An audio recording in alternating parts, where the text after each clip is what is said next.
going to be the Pacers who will take the opening tap.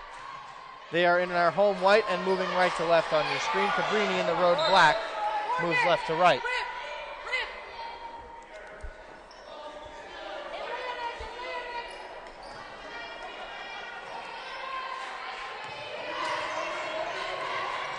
And it's going to be off Shamro's foot. Goes out of bounds. I see Washington is really putting the defense on her there. The second time she forced the ball out of bounds. Good job defensively there by Washington. That's a good point. And she is very disruptive on both sides of the basketball. That pass is inside to Megan Matthews, and she knocks in the two. So Cabrini has an early lead, and she's going to get a steal right there off the errant pass by Alyssa Olsen. Into the corner, Edwards tries a three ball, doesn't get it. Olsen pulls down the rebound. Come on, go. Olsen's going to drive, kicks, and it's stolen away by Matthews again. Washington up over Theobald and gets the easy left-handed lay-in. So 2 turnovers for the Pacers, leading to 2 points. You see, Cabrini has a very energetic team. They may be small, but what I've seen from this Cabrini team the last 2 years is that they are very, very disruptive on defense. And it forces the Pacers to do things that they're not comfortable with, which makes it difficult to score. Of course. Hey, stop two.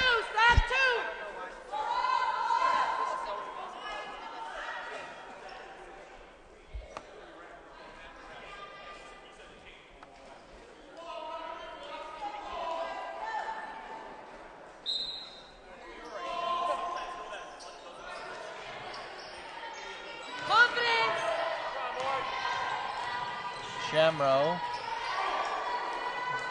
got some separation, but misses the shot. Wires, good hustle to get the rebound.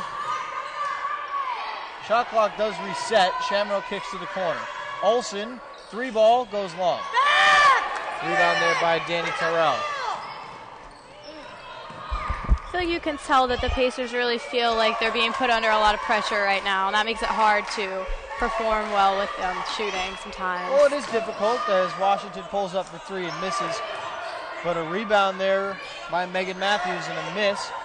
Rebound pulled down by Kylie Wires. But the Pacers are under a little bit of pressure. They're 3-3 in the conference. Shamro, the 3 ball in the corner, doesn't go. Lannon the board. 3-3 in conference. You're playing the top team in the conference at the moment.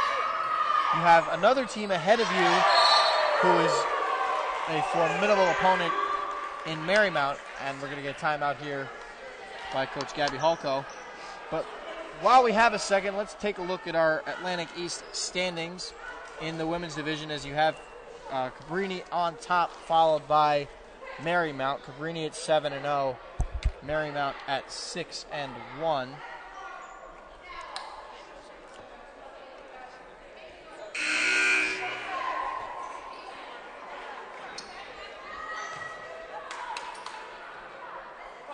Followed by the Pacers, though, at 3-3.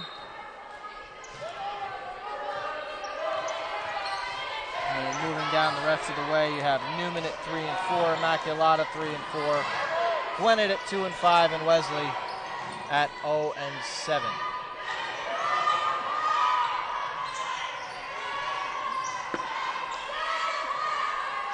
Wires, 3 ball, doesn't go. And hopefully the Pacers can heat up with their shooting. Pass inside. I haven't made one yet. Gets the rebound.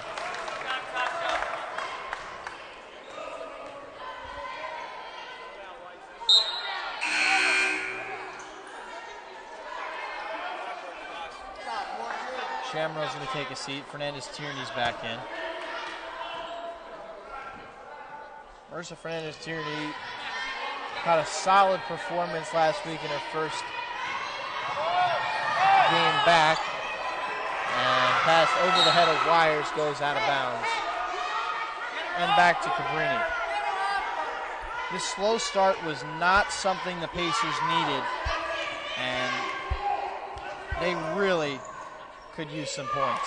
I can say that they're definitely getting flustered by Cabrini, and especially their defense, because sometimes the ball does get stolen and that's out of their control, but then there are things that there's no need for, like that pass going out of bounds. Terrell has it at the top and gave it over to Lannon inside. Good ball movement there by the Cavs, and it's going to be tipped around, and Emily Theobald comes out with it.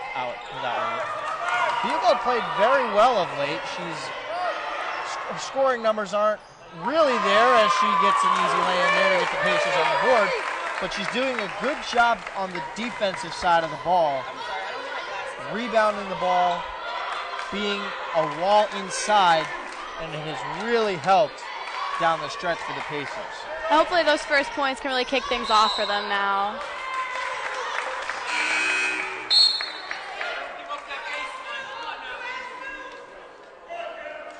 Gabby Jones is in for Cabrini, a 5'9" senior, number 32. Along with Ashley Tutzauer, a 5'5" sophomore, number 12. Into Theobald. Gets Wires on the cut. Nice move, doesn't get it. Hessling the rebound, misses. Hessling another rebound. Misses again, but she's fouled. And she'll go to the line. And that is determination right there.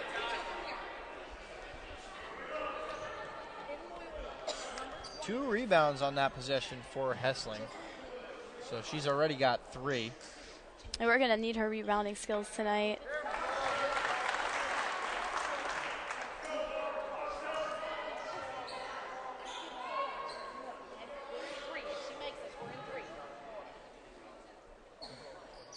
And she goes 2 of 2. Making the free throws is going to be crucial tonight.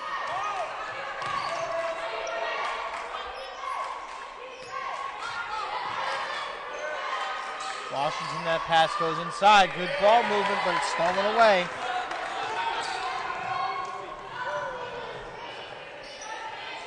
Swing, swing, swing.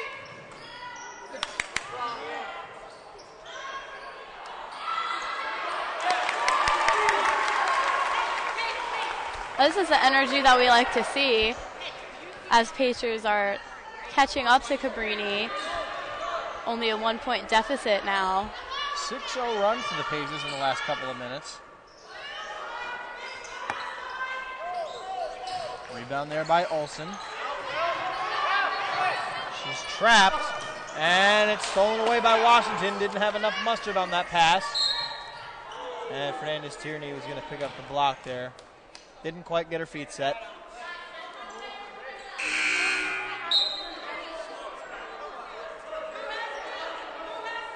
Brianna Blair is in for Cabrini, a 5'7" sophomore, number 33.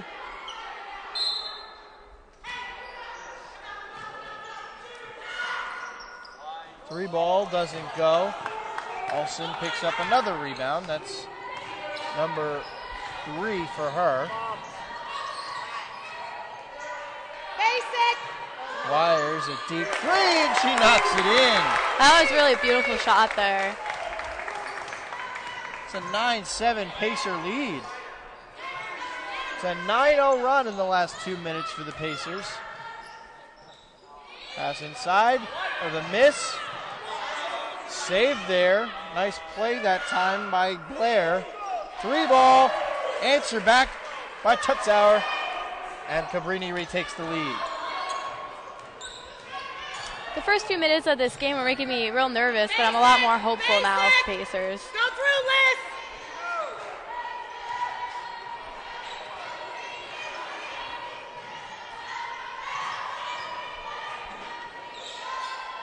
Look in, 9, 8, 7, 6, 5. And Hessling's going to be fouled inside by Blair. Ladies, box 2, box 2. Hey, Liz and Chris, switch. That's fortunate that resets the shot clock for us there.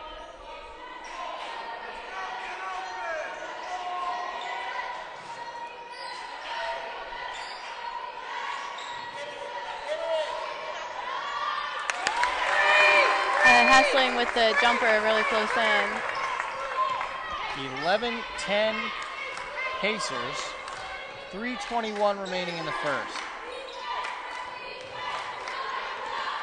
Kick out to the corner. Tutzauer, another three ball. She knocks it down.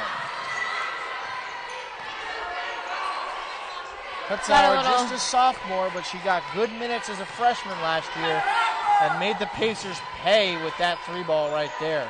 Have a good back and forth going now. Come on, Kate, come on, Kate, come on, Kate. Meanwhile, Kate Riley's into the game for the Pacers as that one goes short for Olsen. Theobald is going to come back in. Hessling takes the seat.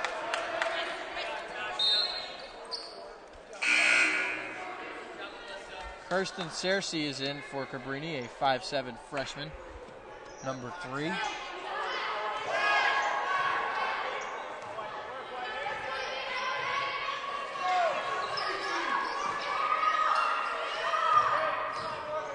Driving kick, Blair, miss, Wires with the board. And Wires is doing well on the rebounds kick tonight. That goes out of bounds.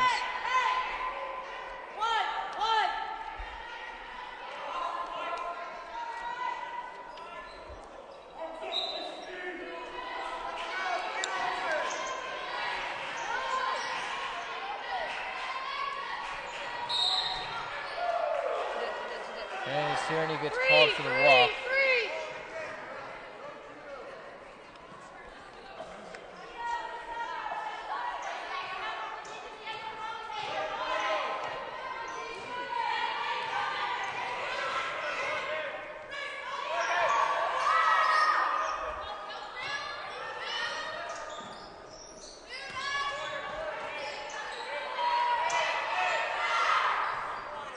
Three ball in the corner, knocks it down. I feel like Cabrini is the type of team where defensively you don't want to leave anyone open. Riley gets her pocket picked, but it goes out of bounds. So the Pacers will keep it.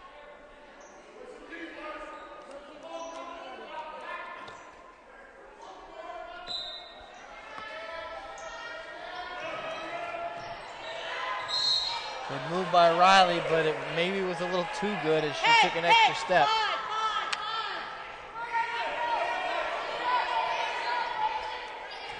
It's these little things the Pacers are going to have to watch out for tonight.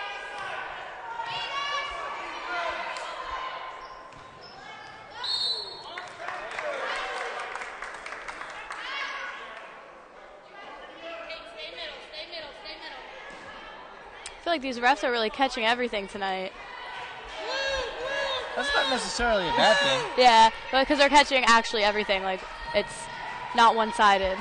At least these refs actually make calls, unlike the refs from the Saints-Rams game last weekend. Oh, yeah. And Shamrow is out of bounds. Man, we should have put these refs in the NFC Championship game. Maybe they actually would have called pass interference, and the Rams would be playing and the and the Saints would be playing in the Super Bowl, rather than sitting in their bars watching Super Bowl 44 on rerun. Yeah.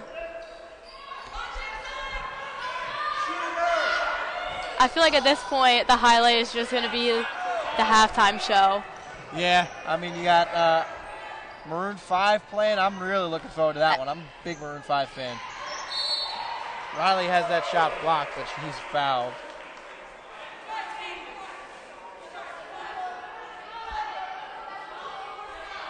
Yeah, we have Travis Scott at the halftime show, too, which is an interesting combination. That's going to be fun. Now last year I didn't get to enjoy the halftime show because I was making nachos during halftime. So I only got to hear Justin Timberlake. I didn't get to actually watch him as Landon knocks down the three ball. But Patriots-Rams on Sunday, 6:30. Halftime is Maroon 5 and Travis Scott. And for some reason, I can't remember who's singing the national anthem, and I need to look that up now. Hopefully not Fergie. Who? Not Fergie. Oh, gosh. Not again.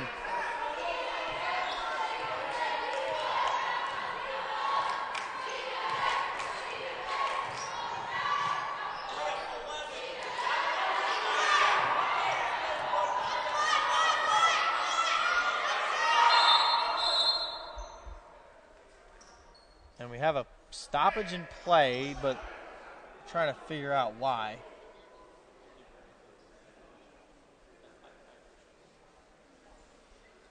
Could have something to do with the clock.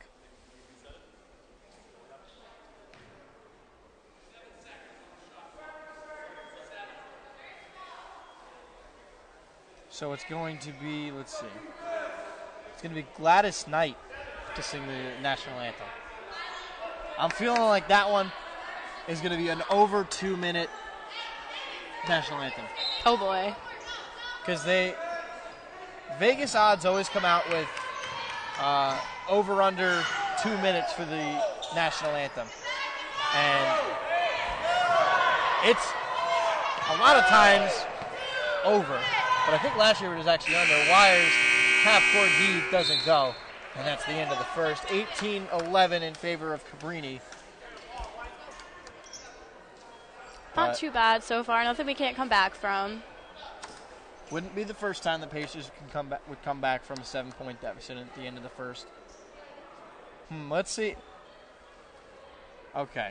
I kind of want to know because there's always these little prop bets. And if you don't know it in gambling terms, it's like little bets that you can make about the game. But they have, for the Super Bowl, some of the weirdest ones. Let me see if I can find some.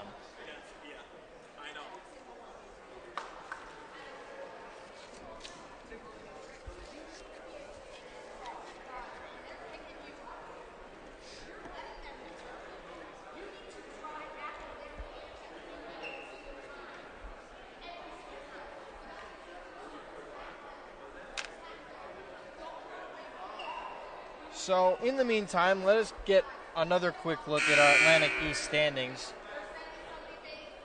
As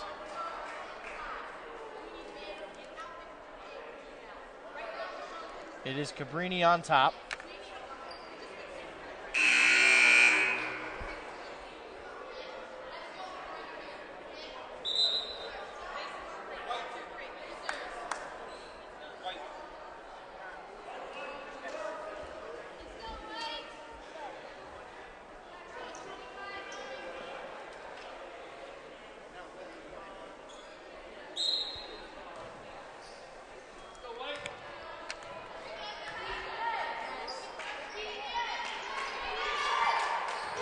We'll get back to that in a little bit, but meanwhile, at the start of the second quarter, Hessling's going to get a steal there. Pacers have numbers coming the other way. Wires inside misses, and the rebound's corralled by Lexi Edwards.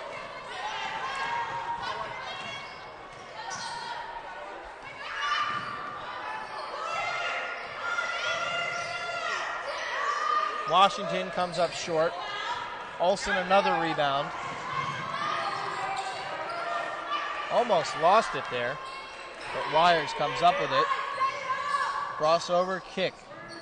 Corner for Shamrow. Inside, Hessling. Fadeaway doesn't go, rebound by Lannon. Even though that one didn't go, she kept a really good job keeping control of the ball there. 3-ball corner. Lexi Edwards knocks it in.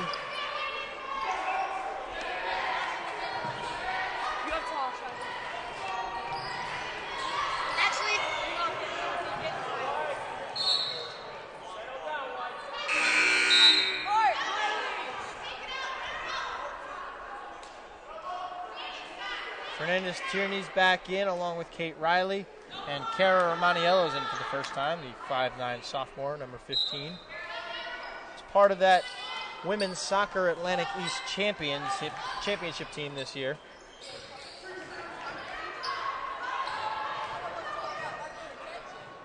Inside, a miss, and a rebound by Romaniello, who tiptoes on the baseline to stay in bounds.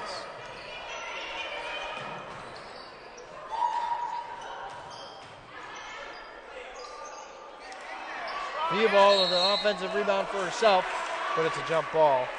Box 2! Box 2!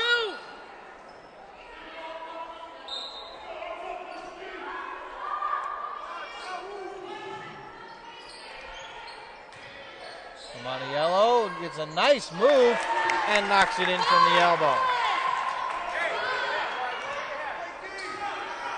Hopefully we can get on another scoring run here like we did in the first quarter.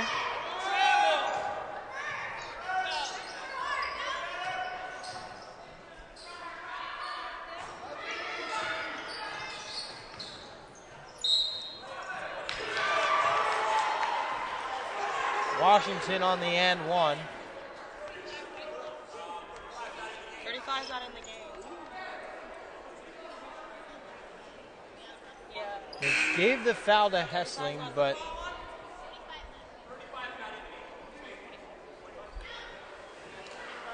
Hessling was not in the game. It is actually on Alyssa Olsen, so they got that right now.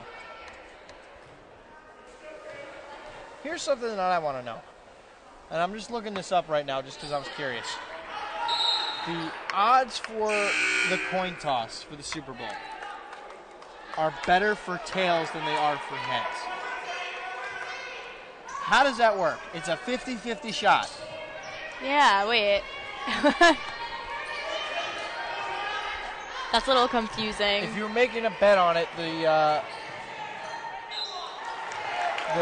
heads was pick'em. I'm sorry, no. Tails was pick'em, which is basically if you bet 100, you can win 100. Know who we have? And heads was minus 105. A little bit different, but don't understand that. Riley knocks in her first free throw. And it's 24-14 now in favor of Cabrini.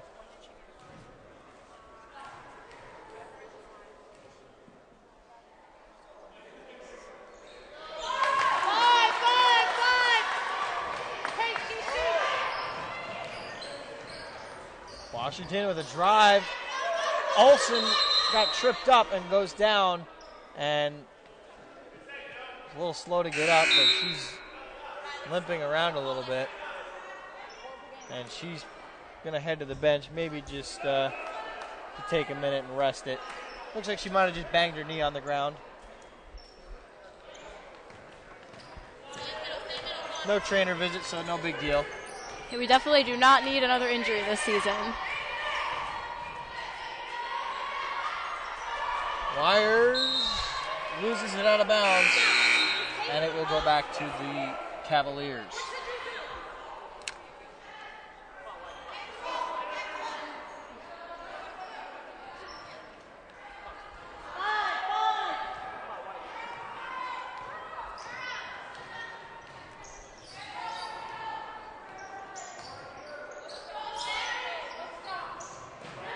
Good defense there by Fernandez-Tierney, but she loses her man and then picks up a foul as a result. I'm kind of confused because like she literally just ran into her body and her arms were out, so I don't understand how like someone slipping and falling is a foul. Sometimes, yeah, okay. I mean, that's a little. It's weird. It's a weird call, but from what I understand and what I understood as a player, the reason a block can be called is mostly based on the fact that someone's feet are moving when they get hit. So it's weird that they call that, but it is what it is.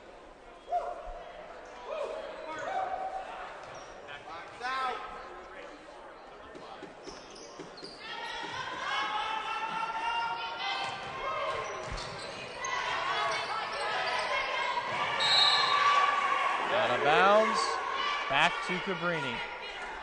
There's honestly just no reason for things like that to be happening.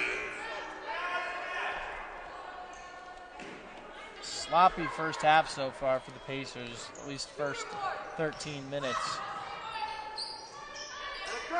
See the turnover number here. And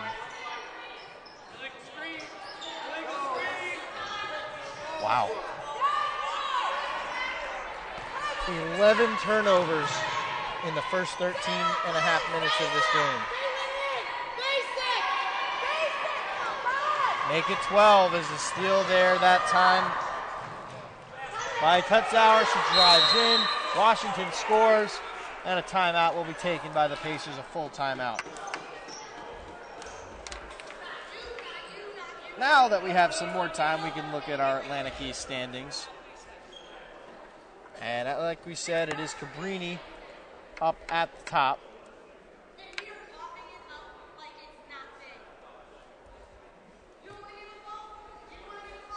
There we are, Cabrini at the top, 7-0, only 12-8 overall. But Cabrini plays some tough competition, as does Marymount, who is 6-1. I wouldn't be surprised if the top two teams you see right here will be playing for the Atlantic East Championship in 3 weeks. But it's going to be a matter of who will host that game, because they play each other one more time, and if Marymount wins that game, I believe overall record is the tiebreaker if you split the season series. It's either that or points differential, which I don't exactly remember which one it is. But it is Cabrini at the top now. We're at the Pacers at 3-3, 8-11 overall, followed by Newman, Immaculata, Gwen and Mercy, and Wesley. Even though we're struggling right now, you know, it could be worse. Third place isn't too bad. That you're right. You are absolutely right. It could be much worse. We could be the New York Knicks. Oh, Currently, the Cleveland Cavs. That too. I was thinking about, I'm like, oh, this is a good team called the Cavaliers tonight. Yeah, there's a bunch of teams in the NBA that are tanking, and every one of them wants Duke's superstar freshman Zion Williamson. The kid is one of the most athletic athletes that I've ever seen, and he really knows how to score the basketball, and my goodness, can that kid jump. I feel like every week I see him on the highlights reel for SportsCenter and ESPN. He's on SportsCenter. I think he has a dunk in the top 10 on SportsCenter every time they play. Yeah. Another turnover here. That makes, let's see, 14.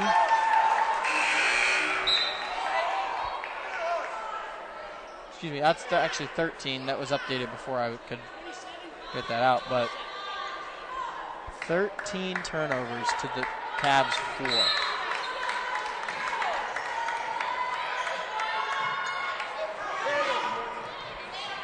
We get it into Tutzauer.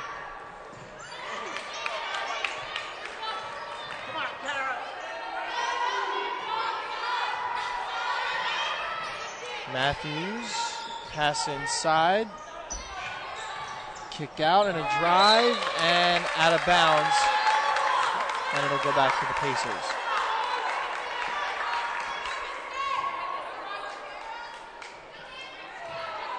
Ronnie is going to run the point.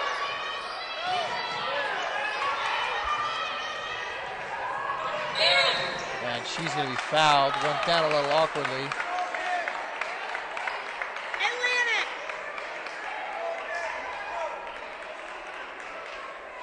Definitely a very aggressive game. Both sides, and that's not out of the ordinary for these two teams, and we've seen it in the way they've played each of the last 2 seasons, and especially in the first game that they played each other back on January 9th. But the Pacers right now need to start cutting down on their turnovers and scoring some points. That's a good start there by Romaniello as she gets the lay-in. But this team lost to Cabrini by 30 points back on January 9th. And they need to start putting up some wins against the top 2 teams if they want to have a chance in the postseason.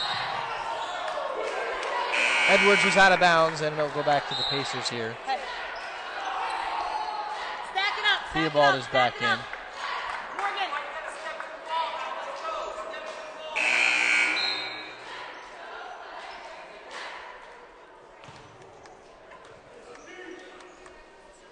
on, Tosh, come two. So as we said in Get it, the Garrett, open, get it it. is Basic, incredibly basic, cold basic. outside. Actually, the temperature is now down to 2. And I think the low overnight tonight is supposed to be -7. Oh. I think it's safe to say that we're probably going to have at least a delay in the morning, if not off school entirely. And Ramadiello will be fouled here. But we had a half day on Tuesday, so yesterday. I had my one class at 9 a.m. and then nothing the rest of the day. My one class already tomorrow has been canceled. Is it supposed to snow again, or is it just so cold? It is supposed to snow. Oh. Well, I think it's the temperature. Yeah. Because the temperature realistically is not going to get out of the teens all day tomorrow. Yeah. And I don't think it's going to be above 10 till the afternoon. I always feel so conflicted about class getting canceled because I don't want things to get canceled. I like getting to learn all the information, not all crayons in when classes get canceled, but I also do not want to be walking outside if it is. Yeah, that's feeling like the one negatives. thing they got to keep in mind. And I've learned in my years as a ski instructor that especially when it's this cold and this windy, because the wind chill is going to be like insane. I heard it was like going to be negative like 30 something with the wind chill. That's what I heard too. And with that kind of weather, you can get frostbite in a matter of less than 2 minutes. Yeah. When it's that cold. And so parking here is not great. You cannot have kids walking to class. Shamrock, the favorite spot in the corner, doesn't get it. But that kind of cold, you can't walk to class in that. No. Now, I'm lazy. I live in the Woodlands, and I drive my car up to class all the time. But still, my one roommate who does not have a car and doesn't drive up to class, he has to walk. And if he has a class in the main class building, which is the LAC, that's about a solid 5-7 minute walk. And it's very, very, very cold for a 5 to 7 minute walk that far. And also, you have to take into consideration that the plowing and shoveling of sidewalks has not been great. I don't think it was necessarily the roads that were the bad part. I think today, with all the wind, it didn't help because you had all that snow blowing right back into the street. That's a good point. Another turnover here as it is Edwards who knocks that one in.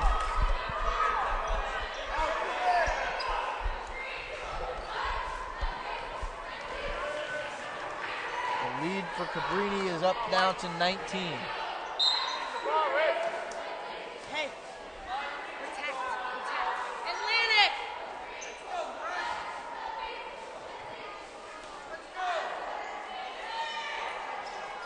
Pacers led briefly when it was Basic. 9-7 at the 3:07 mark in the first. But it's been all Cabrini since.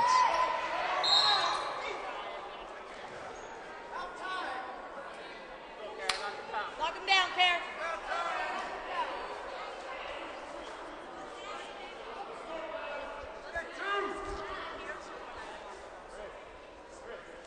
We're in the bonus here now, so that could be helpful. Come on, Pear. Miss for Ramadiello, but right now, since for the last 10 minutes and 42 seconds, Cabrini is on a 26-6 run.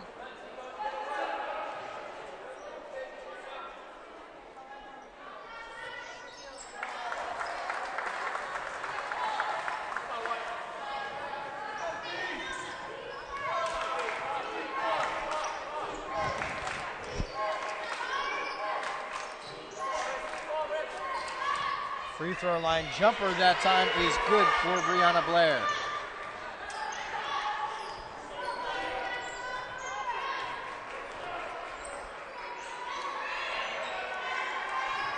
Theobald's going to drive and be fouled, so she'll get 2 free throws. I think this is one of those situations where it might be good to just draw as many fouls as possible. I mean, this Pacers team's a pretty good free throw shooting team, so you can just shoot free throws to get back into this game. That's not the end of the world.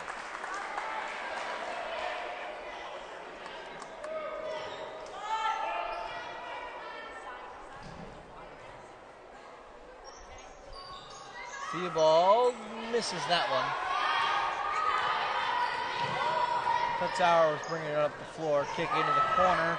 That's Edwards. 3-ball doesn't go. Romaniello the rebound.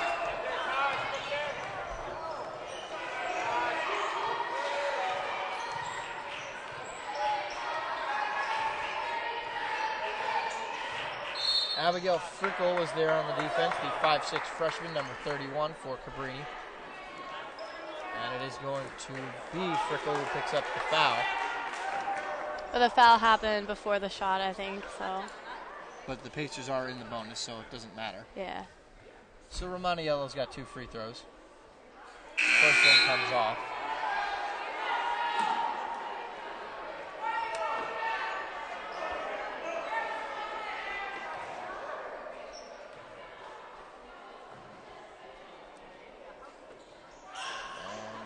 And 0 for 2 for Romaniello.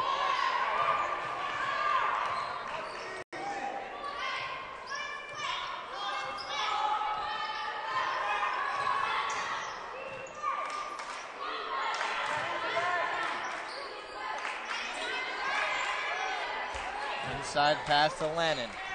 Kick out. Lannon gets it back. Drives baseline, misses. And Theobald tiptoes the line and stays in. Good defense there by Fernandez Tierney as the Pacers get it back. Cabrini has doubled up the Pacers scored 38-19. A minute 7 remaining in the first half. And Fernandez Tierney is going to get hit for a walk here.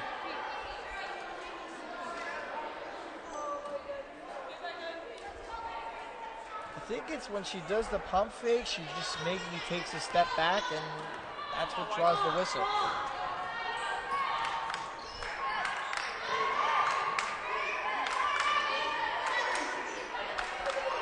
I have to say that Romaniello is really standing out tonight.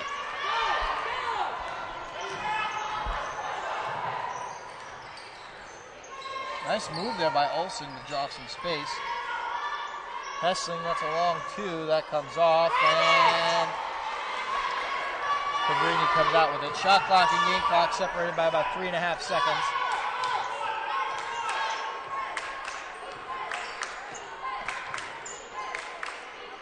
$20 seconds left in the first half.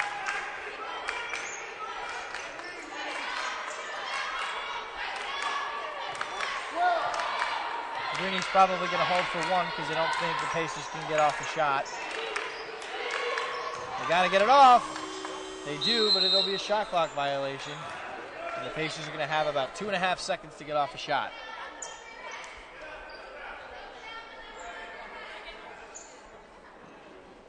Cabrini puts on the full court press. Which, like, why? Why would you need to do that in this situation? Well, to force a contested shot. Or maybe get a steal and a quick shot. And Fernandez Tierney's just going to hold it. And we'll go into the break at 38-19. I'm not sure what the answer is, but I hope that they find it and come back strong in the second half. Coach Holko and this Pacers team could really use to take a page out of Coach Mastriani and the men's team's book and their game last year against Keystone. They were down by 21 points at halftime and did something in the locker room, and they came out strong and got the W. So we are through the first half of basketball here at the Interlaco Arena. 38-19 is your score. We'll be back with stats right after this.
went 2 weeks ago at the Newman game.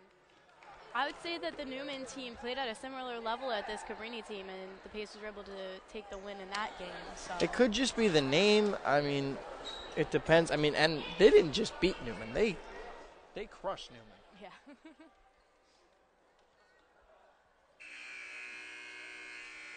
All right, well, we are just about set to go for the second half. It will be Newman basketball to start, and we are back underway. Newman now is moving left to right, right to left rather, and it is the Pacers going left to right. 3 ball at the top of the key, doesn't go that time. Olsen looking to push it up the floor. Olsen inside and a miss, but she's fouled.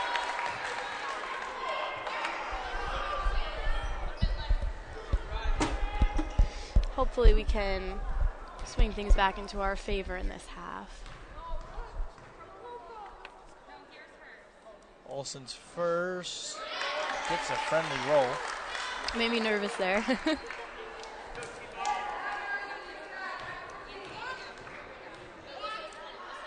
the second is good. The Pacers are in a situation right now where every single point is crucial.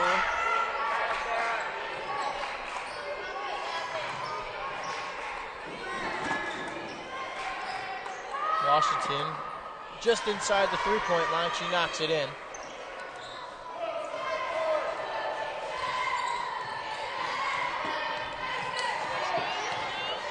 Nomi Washington has 14 points to lead the way for Cabrini.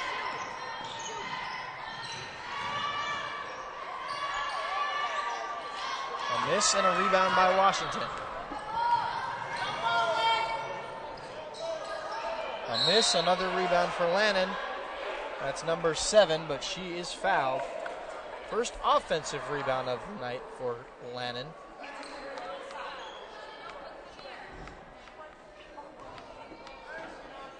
Two free throws coming up. Only 4 free throws attempted in the first half for Cabrini, and they were 3 for 4 as Lannon puts in that first one.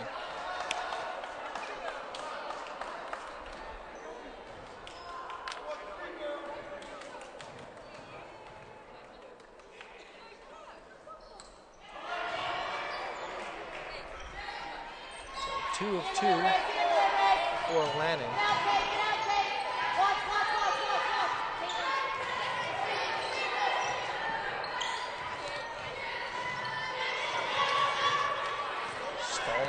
That's another turnover. Washington gets the circus shot to go. The fadeaway lay-in is good. I don't really know what the solution is to stop them from stealing the ball every time they try to pass it.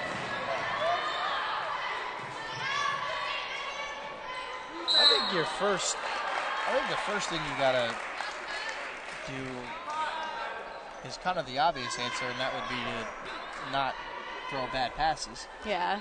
But at the same time, you got to know where, like, you got to know when to make good passes, when to pass the ball, when not to pass the ball. And that comes with just having good basketball IQ. And that's something that's not taught. That's like something that you just have. It definitely helps the more you watch basketball games and do your own research, you know. A miss there by Hessling. That's Matthews with another rebound. Pass inside. And Lannon's got 6.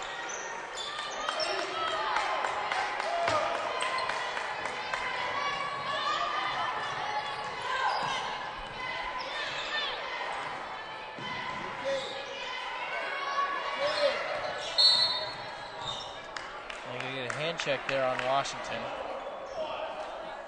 It's going to be her 3rd. So that'll send Washington to the bench for a while.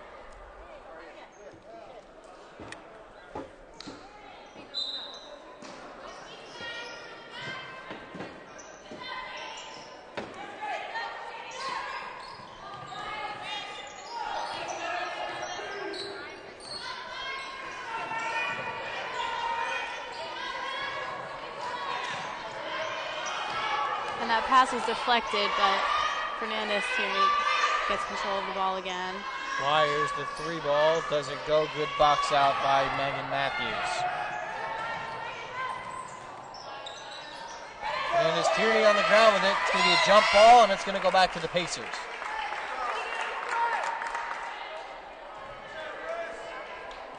Now, don't forget, after the conclusion of this game, you have the men's game coming up at about 8 o'clock. That is a huge game for the Pacer men if they want to move back up. Currently a half game out in the Atlantic East. They were off on Saturday, so they did not play. Gwynedd Mercy won. They beat Cabrini. So Gwynedd Mercy is now 6-1. The Pacers stay stagnant at 5-1. And that's going to be a big game coming up. Cabrini is always giving the Pacers fits. They beat them for the first time since 2011, back on January 9th. And they narrowly won that one. It was 78-74 down at Cabrini. Hessling corrals another rebound. It always is good to have the home court advantage. Errant pass, and Riley went for it on the floor. She's fouled from behind. And we're only a little over 4 minutes into this quarter, and Cabrini's already picked up 5 fouls, putting the Pacers in the bonus. And with that, Cabrini will take a timeout.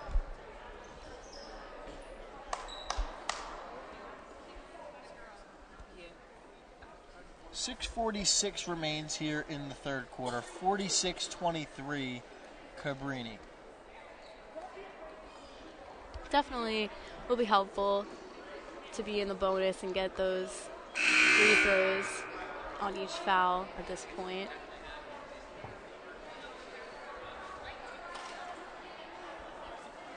I mean, at this point, you just got to try to go up the floor, get fouled, and yeah, take anything you can get. Take them however, any way you can get them.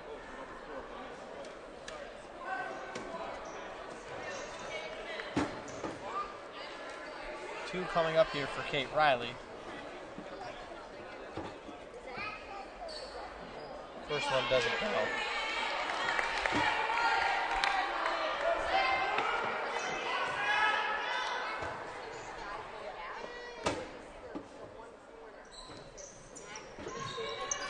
For 2 for Riley.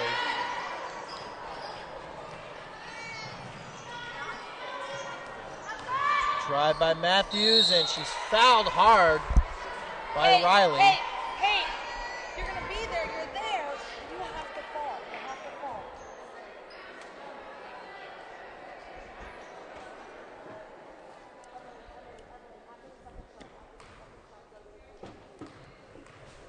Matthews has 2 free throws coming up, and she knocks in the first.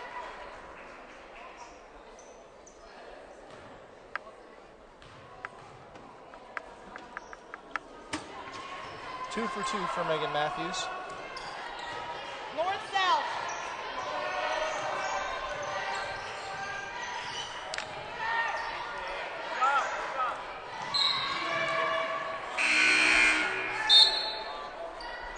And is knocked out of bounds by Cabrini. Pacers will retain possession.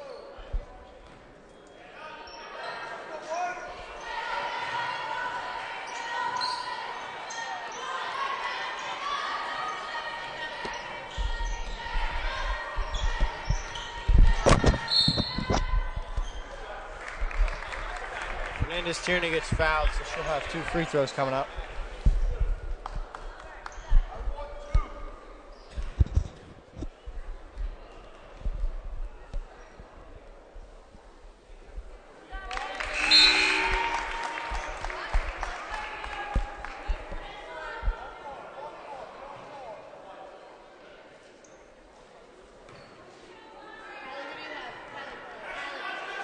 One more for the sophomore guard, and she knocks it in.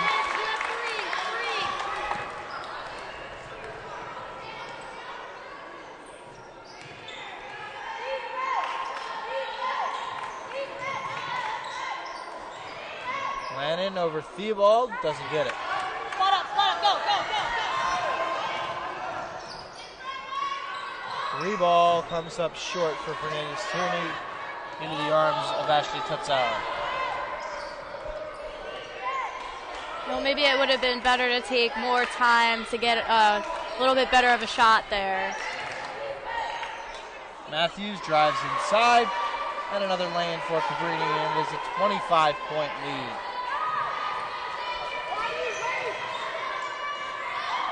Stolen away by Tutzauer.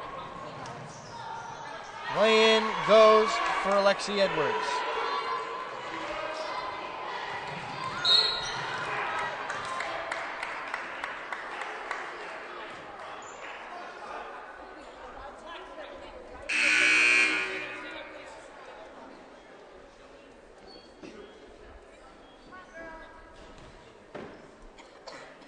Wires has 2 free throw attempts coming.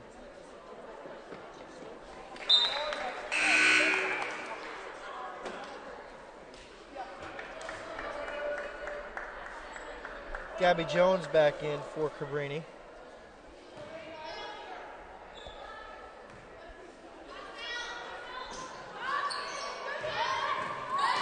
Second one doesn't go. Rebound corralled there by Searcy.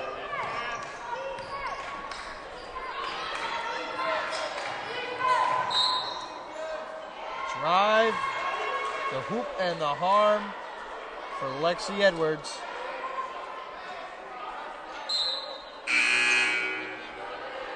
Foul was on Wires, that's her third. Edwards has a chance to make it a 29-point ball game with a make here.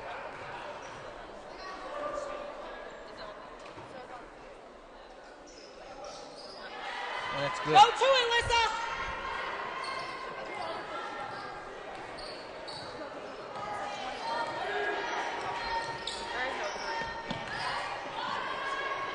Shamrow can't get it. And another foul. That one on Hessling. Just her second foul of the evening.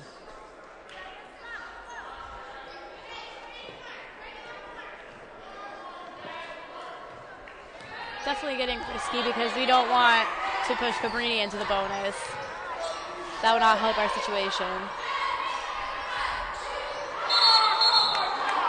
And a walk there by Edwards. Brianna Blair back in.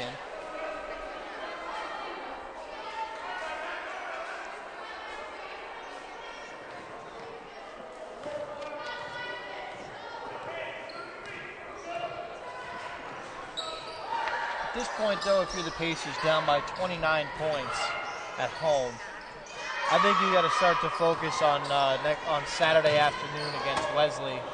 It's a long drive, and you need to pick up a win. They're at the bottom of the conference, 0-7, and it would really be helpful to pick up a win there. That would bring them back to 500 in conference if the score holds tonight, if they can pick up a win there. As we're going to get a timeout here by Coach Holko. So after next Saturday, they played at Newman on the February 6th. And then they host Marymount on Saturday the 9th. That's our next telecast here at the Insulaco Arena. Then it's one more at home against Immaculata. And then on the road that Saturday against Winter Mercy. And then the quarterfinals of the conference playoffs on Monday the 18th. It'll be interesting to see where this goes. I mean, the Pacers right now are in prime position for a home quarterfinal game, and they likely, if they win that game, they will be on the road for the semifinals, facing likely either Cabrini or Marymount, as both of those teams are running away at the top of the conference.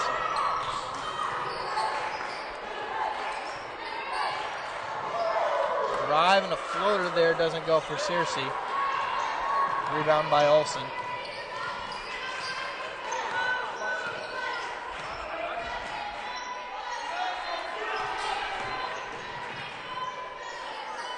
Romaniello at the top, and she knocks it in.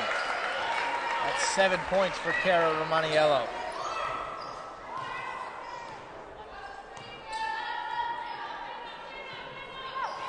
(55-28) Cabrini.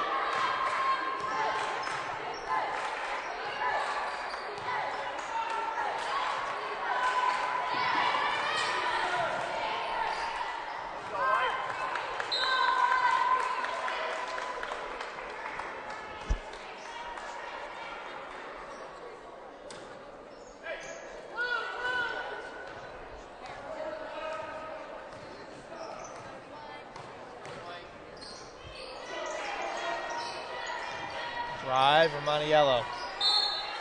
Knocked out of bounds by Lexi Edwards.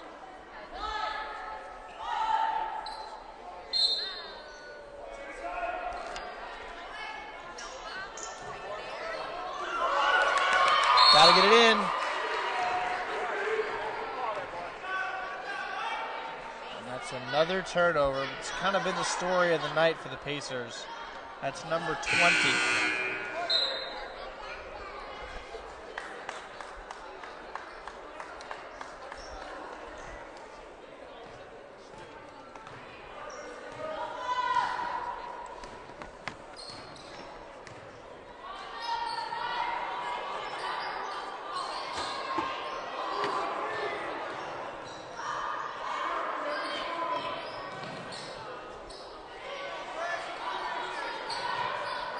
Cross-court pass. Tucktower with it. Just inside the three-point line, she misses.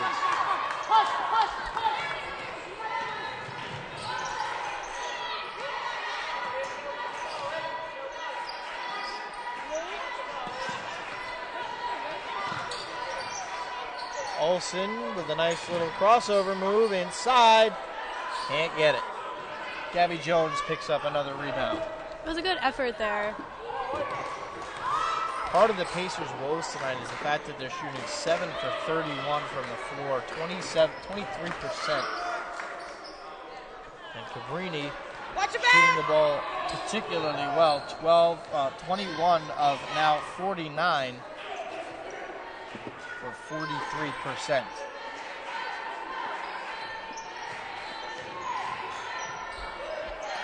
Romaniello just inside the three-point line, can't get it.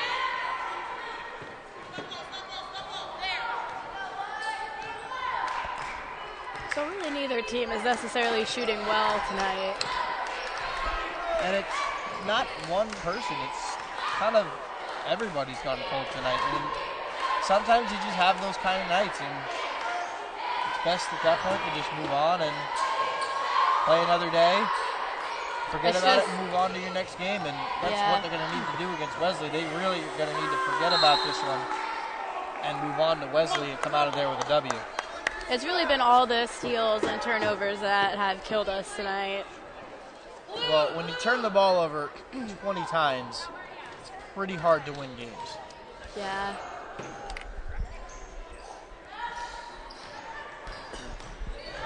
Fernandez Tierney kicks it over to Olsen.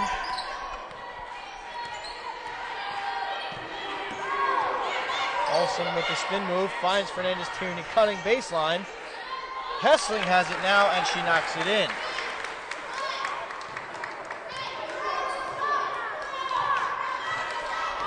I think maybe giving the ball to Hessling more might work, because she is one of our big scorers.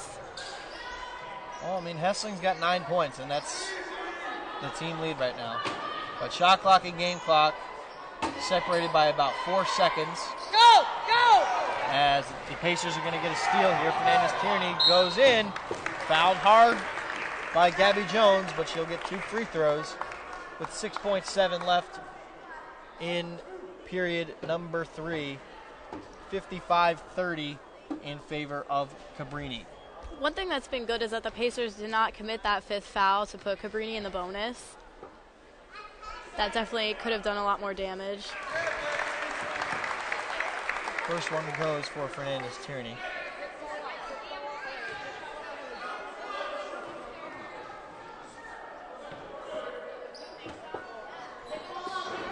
And the second one is good. 3 seconds and an ill-advised pass. And the Pacers have a chance to get off a shot if they choose.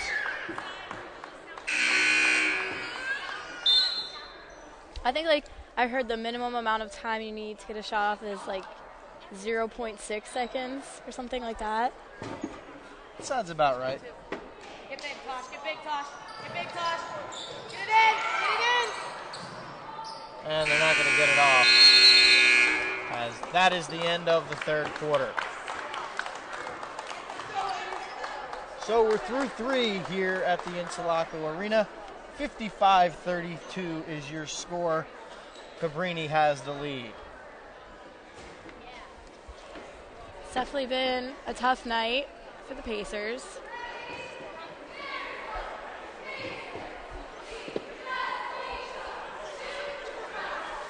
As we can still hold out hope, say that anything could happen in this last quarter. That's true. I mean, who knows? Maybe we could see some Reggie Miller magic, and someone can go off and drop 12 points in the span of 30 seconds, and all of a sudden you're back in the game. I mean, it would even be nice to see it not be a blowout. Yeah, I mean, if they can cut this lead back to around the 15 range, then that'll probably be a little bit good for your confidence. At this point, if I'm Coach Halko, I'm telling my team, win this quarter for now. Yeah. Win the quarter, then we go to the locker room, we move on, and then we go beat Wensley on Saturday. Yeah, that's definitely would be a good way to move forward.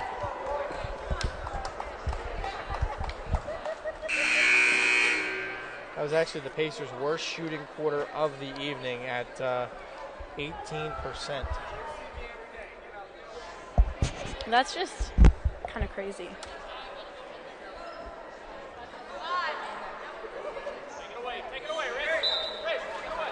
So Cabrini opens the fourth quarter with the ball. 23-point game.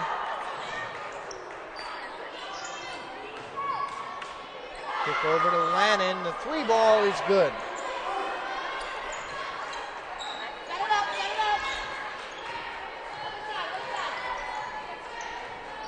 I think somebody opened the door because it just got cold in here. Yeah, I feel that too.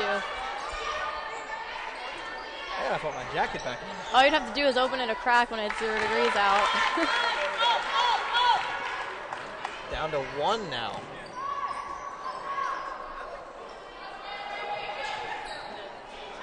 I'm not normally one to wear my suit jacket at the desk, but it's cold enough for it. I always say that they keep the gym at a temperature for people who are running around playing basketball to begin with. So yeah. Nice little floater there for Maniello. By the way, Natasha Hessling has picked up another double-double, 11 points and 12 rebounds for Natasha. Nothing out of the ordinary for her. I think they just missed a walk there, but they don't call it. 13th rebound for Hessling. But I think not only did they miss one walk, they missed 2 on the same person. I think Lannon inside, she walked twice and they didn't call it. This is not the kind of game where you can be doing that. There's a long 2 for Fernandez. Tierney doesn't get it. Rebound Hessling over to Theobald, and they knock it in. And there's really no game where you can be missing calls. Just win the quarter. And right now they're doing that. They're up 3 in the quarter. Jumble! Lannon, 3 ball, doesn't go. Romaniello the board.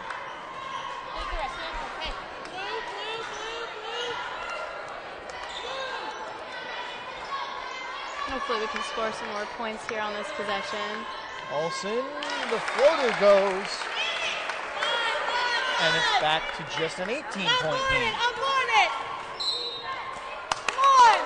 And Cabrini wants a timeout.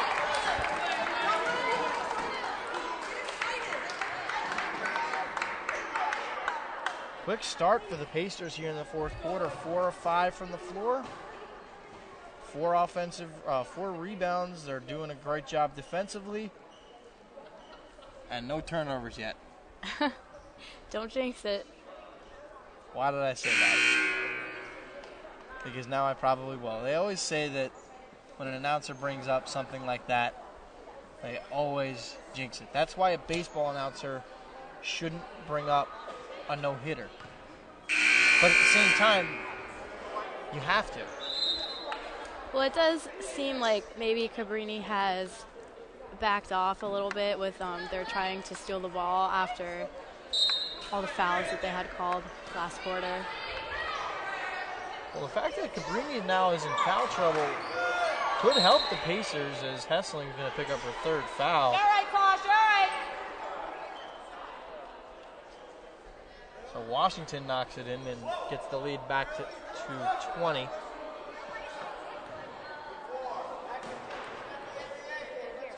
Remember, don't leave. Make it 21 as she knocks that one in. They have gotten their their shooting percentage up, have the Pacers. They're up to 32% now, 12 of 38 for the game. 17 less shots than Cabrini.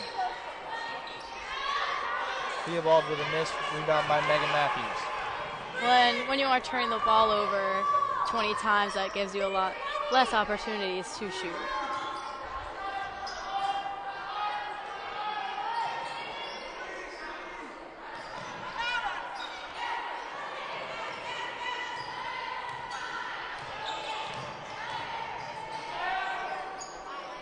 Inside, another miss. And Fernandez-Tooney with another foul. That is her fourth.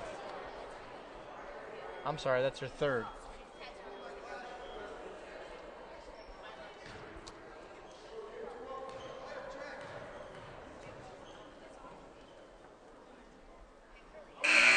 First one's good there for Lannon. Stay on 42, Kate. You have 42.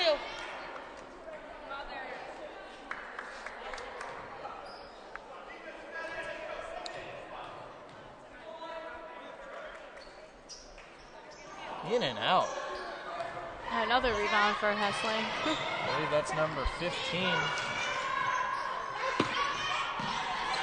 A block and a Cabrini basketball. Olsen plays some good defense there, but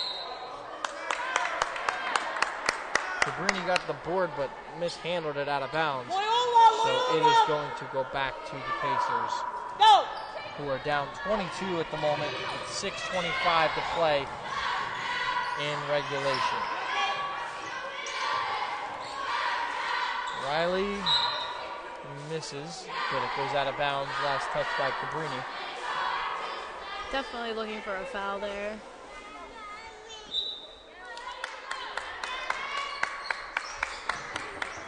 Get it into Riley.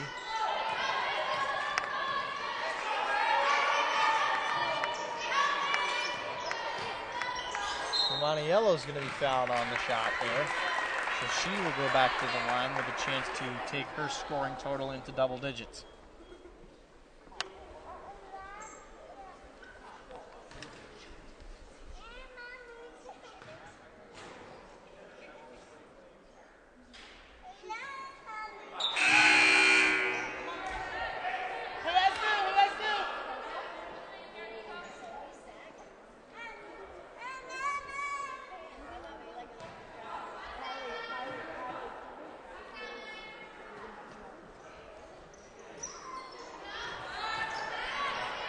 Second one doesn't go for Maniello.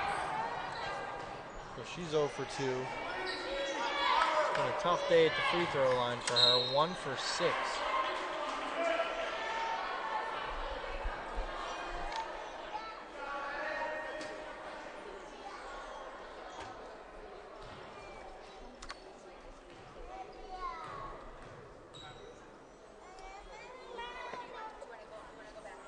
Meanwhile, Riley picks up her third foul, and Lannon, who just missed her first free throw, will have one more at the line. Wires back in for Olsen.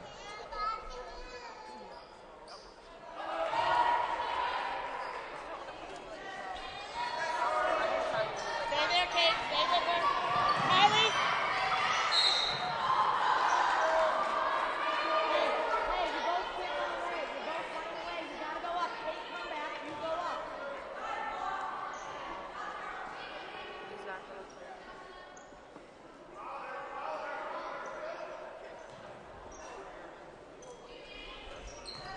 Fernandez-Tierney has it and will bring it up the floor.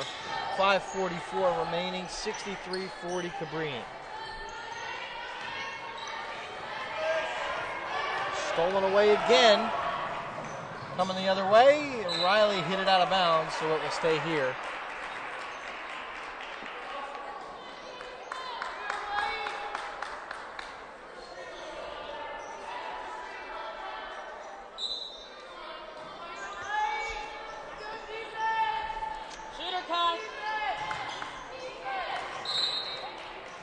And we got a foul underneath.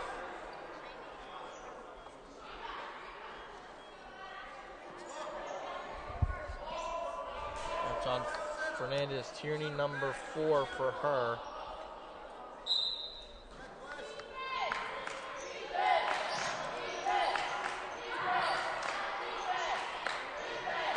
You can tell that this Pacers team really misses the presence of Araya Ongst on the floor. Oh, definitely. She does a great job, not only shooting the basketball, but she's a good rebounder, she's a good defender, and she knows how to put the ball in the hoop. As Hessling is at 13 with 15 rebounds. He's definitely a very well-rounded player.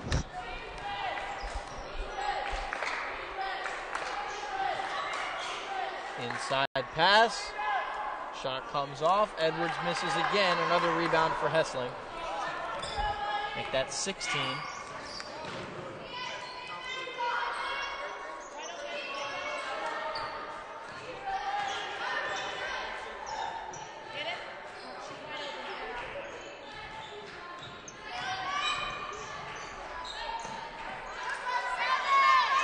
Wires for 3. No good.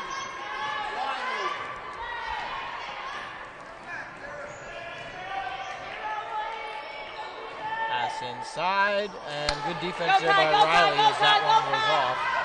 Wires, who had 3 Cabrini defenders around her. Romaniello steps up for 3. Doesn't make it.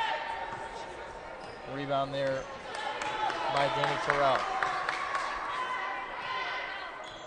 Up on it, up on it.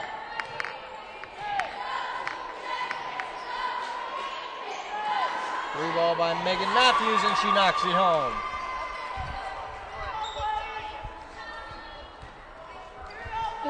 Cabrini definitely has a decent amount of good three-point shooters on their team. Fernandez-Tierney picks up her dribble. Wires has it at the top.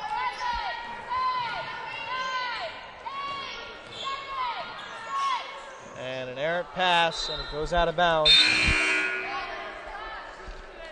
It's been the story of the night for the Pacers with the turnovers. But realistically, if you're the Pacers, you've got to be at least somewhat happy with the quarter. It's only a -1 quarter right now. Yeah. If you just win this 4th quarter, then that's definitely a positive going into Saturday. Yeah.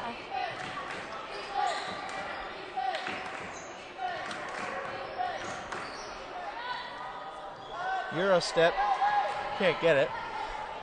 Set it up, Todd. Basic, basic.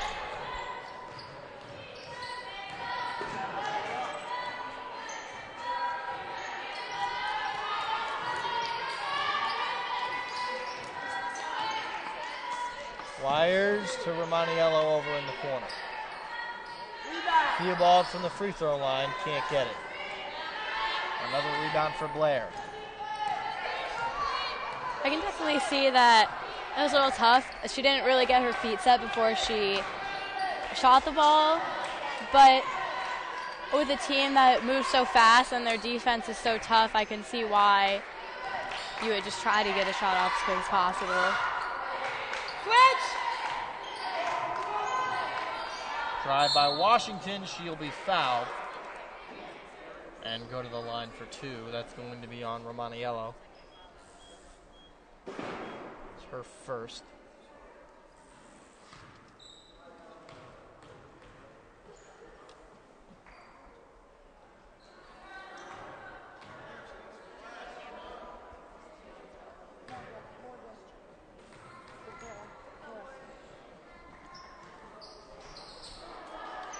Second one does not go.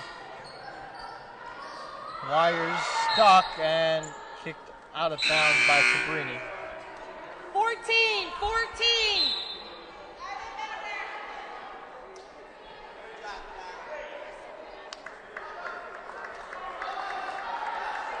6 seconds, rest, 6 seconds. Come on, go to it. Gotta get it to in. Go, rest, go. And they gotta get it up the court. And they do.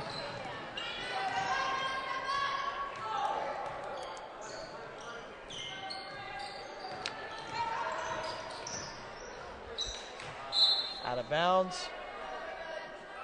Headed back to Cabrini.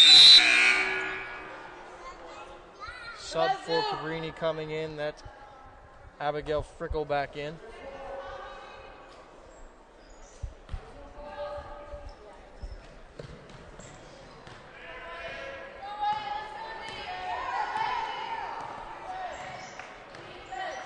Biggest downside to the Pacers having a small team is the fact that in games like this, where in, I guess you could say garbage time, because that's what they kind of call it, you have to play your starters almost. Yeah. And it's also tricky with players getting fatigued. It's tricky if players get in foul trouble. Good job by Riley to take the charge there. But I know Coach Halko has been doing a lot of recruiting. She's trying to make a much bigger team for next year. And I'm very confident in the future of this Pacers women's basketball program.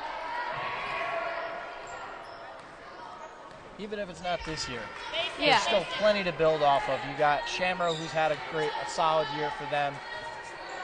You got to get Jade Lalone back next year. Emily Theobald has had a good year. Fernandez Tierney's just going to be a junior next year. Wires has played well. And yes, you lose your leading rebounder and scorer in Natasha Hessling, as well as Alyssa Olsen you're losing. This team is still good. There's still plenty of pieces to build around. And again, Augst is only a junior next year. Yeah, and you also have to start somewhere. Basic. Considering everything the Pacers lost from last year going into this year, between the departure of Coach Machaco, Gab Giordano's transfer to Wilkes, Erica Bistring's decision not to play this year, they're playing very well despite everything that's gone against them. Oh, definitely.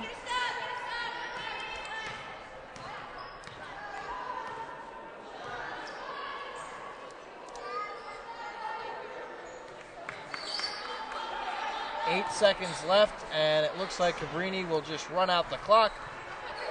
So Cabrini will get the victory here in Scranton. Final score 66-42.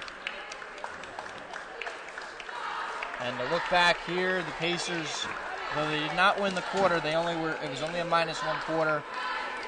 Much better performance in the fourth for them. Shooting percentage is much higher than their game shooting percentage. And hopefully the performance that we saw in the fourth quarter will be closer to the performance that we will see in the next game. We'll hope to see that on Saturday out of the Pacers. Remember, they travel to Wesley on Saturday afternoon. That game is at 1 o'clock down in Delaware. Then next Wednesday they go to Newman. And then next Saturday they're back here at the Insulaco Arena against Marymount. Well, that'll do it for our coverage of the women's game. Don't forget, at about 8 o'clock, the men's game coming up here at the Insulaco Arena. So for my partner Shannon Wood, our director Brianna Ryan, and our entire TVM crew, I'm Brendan Murphy. Thanks for watching. Men's game's coming up in about 25 minutes.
Wednesday night here in Scranton, it's the Marywood Pacers and the Cabrini Cavaliers.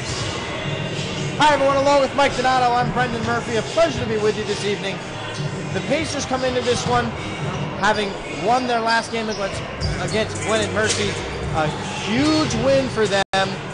Big time confidence booster moving in to this matchup with Cabrini. Exactly. That win put them ahead of Gwinnett for first place in conference. They have to get a win here tonight to reclaim their spot at the top and likely clinch a top 2 seed for the playoffs with a win here tonight. A win would clinch a top 2 seed, which would mean a home semifinal game on February 20th here in Sulaco Arena. Now let's take a look at who's in the spotlight, and we are going to start with the Pacers and Tip Schwartz, their dominating point guard, averaging a touch over 19 a game, 6.9 rebounds, both of which our team lead. You cannot look the other way when it comes to him. He is a leading player for them, and look at last game. He almost had a double-double. I believe he was, 1 or 2 rebounds away from it? He was a rebound shy, yeah. He does a lot of work for the team, both on the ball and off the ball, and you're going to need another big performance from him in order to get a win tonight. Somebody who did have a double-double in that game was Jaden Roden. Jaden received an honor from the Atlantic East, was named the Defensive Player of the Week, had 15 and 12 rebounds in the game against Gwinnett. He's really turned it on here in the second half of the season. And in addition to that, he's also showing off his athleticism. Last game, threw down an alley-oop late in the game. The game before that, hits one of the most acrobatic layups I've ever seen. Here. By the way, we did send that layup into Sports Center. It's on Twitter, so look it up and just retweet it. Send it to Sports Center. We're trying to get them on Sports Center. We need all the help we can get. But on the other side for Cabrini, we start with Anthony Wright Downing, the team's leading scorer and rebounder, 19.3 points a game, 8 rebounds, and about 2.5 assists per game. Does a great job of splitting the floor for this Cavs team. It's going to call on a big performance from Jeremy Ringland tonight to keep him off the boards and keep him off the score sheet. Moshawn Mack, another big name, 14 points a game and 7 rebounds. Does a good job shooting the 3-ball, and the Pacers are going to need to contain him to get another victory over Cabrini in this one. But the Pacers did pick up a win against Cabrini Saturday, January 9th. They beat Cabrini down at Cabrini. That was the first win over Cabrini in 8 years, and that was actually 13 years to the day from their last road win at Cabrini. Wow. Found that one out today from Coach Mastriani, a little good nugget that I wanted to make sure I brought up today. But we're getting set for action here in Scranton. When we come back, we'll have the starting lineups and the opening tap right here on TV-Marywood.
6'3", senior number 21, and Vaughn Mack, a 6'5", freshman, number 23. Relatively tall lineup going there. No one under 6 foot. But also no one over 6'5". So for your Marywood Pacers, it is the same lineup they've been running out for the last couple of games. Donovan Catchings at the 1, the 5'9", sophomore number 2. Zach Tinkham at 2 guard, a 5'9", junior number 4. Tip Schwartz, a 6'5", senior at the 3. He is number 3. Jaden Roden at the 4, the 6'2", sophomore number 24. And Jeremy Ringland, the 6'8", senior number 33. Why do they keep listing Jeremy at 6'6" in here? He's 6'8". Definitely looks it. Especially when you see him standing up next to Tip. When you have him stand up right next to you, it is very, very interesting.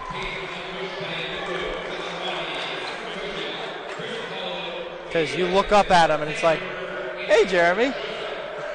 You're looking straight up at him. So the Pacers come into this game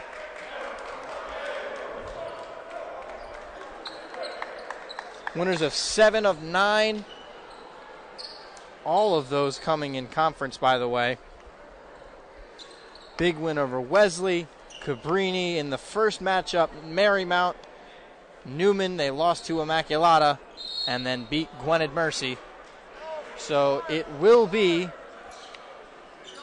we'll have the opening tap coming up. And Cabrini will open with the basketball in the road blue. They're going to move left to right on your screen, and the Pacers in the home white move right to left.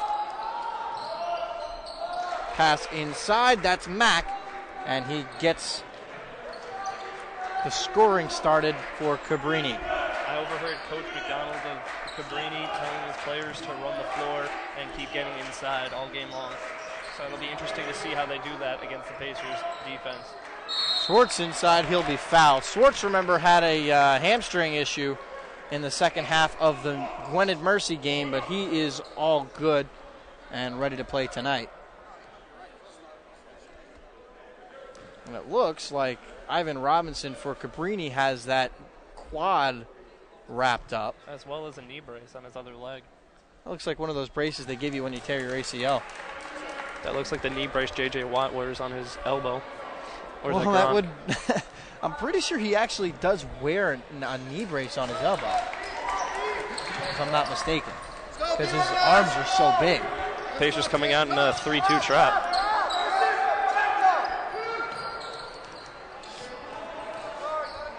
So Cabrini was one of the best teams in the country last year, along with the last few years, and I'm a little unsure as to why that one's a foul on Tinkham, because it looked like Wright Downing came down on Tinkham's back, and Tinkham didn't even move.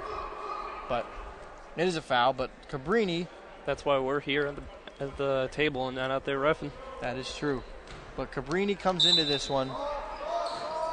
season, actually, having lost their best player, the Division III National Player of the Year in Taim Monroe a season ago, led the nation in scoring and rebounding.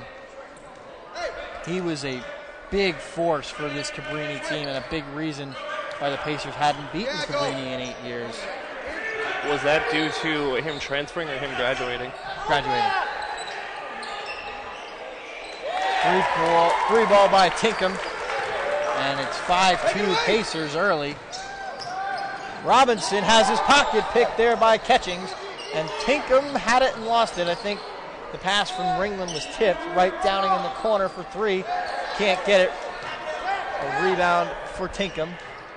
Roden going to drive. The lay-in doesn't go. A little too much mustard on that one. And Catchings is going to pick up a foul. Ooh, the ref almost got taken out there by Robinson.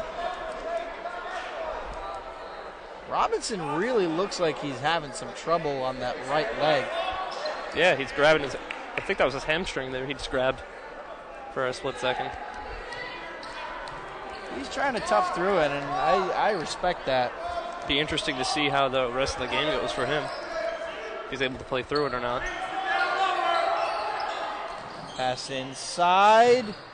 Right, Downing with it now, and That was I think good defense from Roden.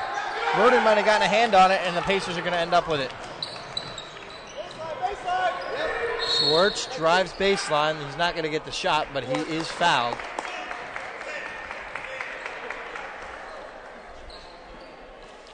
That foul goes on Mike Doyle. It's his first of the game. The team's second foul.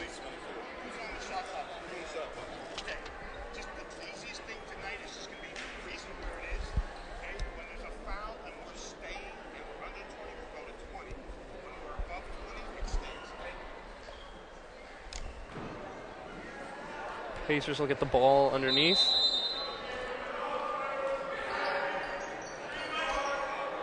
Tinkham gets it out to Catchings. Tinkham in the corner. This time from the right. Get it. Looking to push the tempo. Free ball by Robinson. He knocks it down. And that's why he's playing with a hobbled hamstring. Yeah, you can definitely tell that he's running back up the court very gingerly, and looks like he's probably going to need to have his minutes monitored in this one.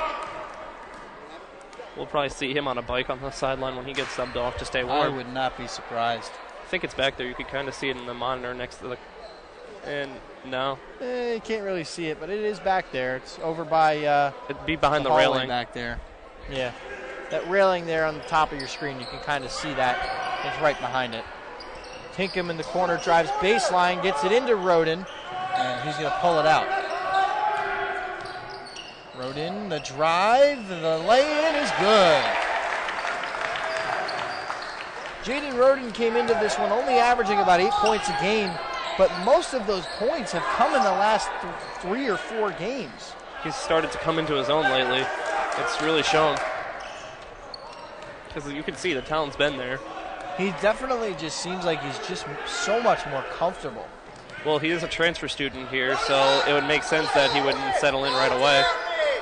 Learning a new system, new teammates. Roden misses that one. That rebound pulled in by Santillis.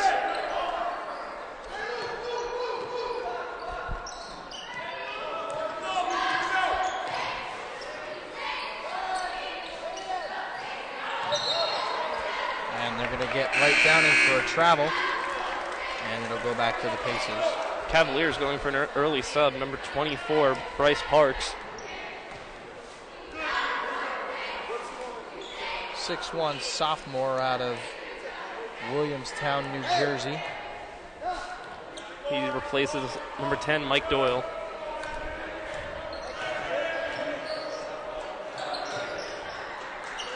Ringland has it at the top. Finds Schwartz inside. Nice find over to Roden.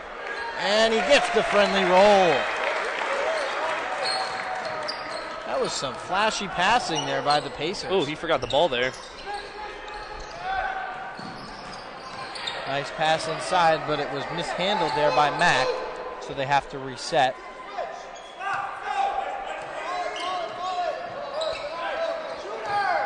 A drive blocked by Ringland. Santillis couldn't get the shot over him, and the Cavs will keep it, but with only 9 seconds on the shot clock. Ringland adding to his already school record for blocks in a season. He did, in fact, break the single-season record for blocks again last week against Gwynedd. And the old record was held by him, too, if I'm not mistaken. And they got Catchings on a travel. Took an extra step before the shot. So the made three-pointer goes for naught.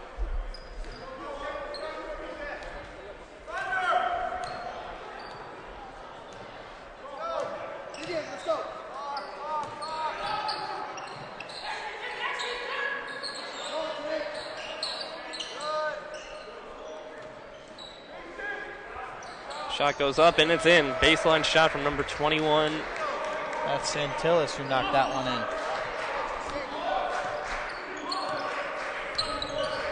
Catchings tries to drive, kick over to Ringland. That was good defense by 21 there. He finds Tinkham in the corner, doesn't get it. Robinson, you could tell, not running full speed. The kick to the corner. Parks couldn't get that one. 9-9 early on, about 5 minutes played here in the first half. Seeing two early changes for the Pacers here. Jack DeGroot and Tone Cockrell. DeGroot and Cockrell are in. Cockrell, the 5'9" sophomore, number 13. DeGroot, the 6-foot sophomore, number 21. And they'll replace the starting backcourt.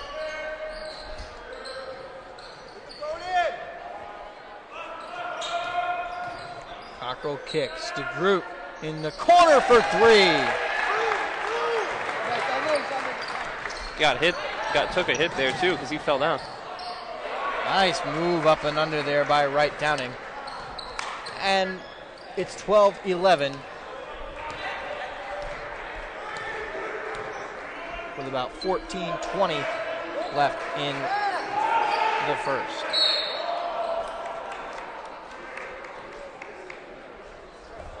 It's going to be a foul on number 3, Ivan Robinson. And he'll go take a seat.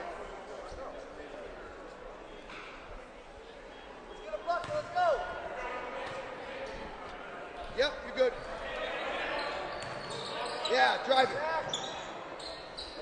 The kick out, the 3 ball up from DeGroot, and he's fouled. It's going to be 3 foul shots. Nice job there by DeGroot to draw the foul, and he's going to have 2. See some of the Pacer students holding up a sign saying, "I hope both teams have fun." So actually, that's actually my roommates. Yes, that's a good point.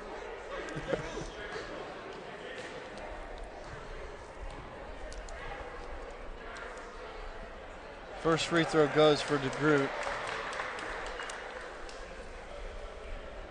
Yeah, that sign was originally made last year for the girls' conference finals game. And they brought it back out this year for their game again. And it's been brought out sparingly through the Pacer events. So DeGroot has made 2 of his free throws, has 1 more. By the way, for those of you who tuned in for the women's game, Natasha Hessling picked up her 14th double-double in the loss to Cabrini as DeGroot's 3rd shot comes off.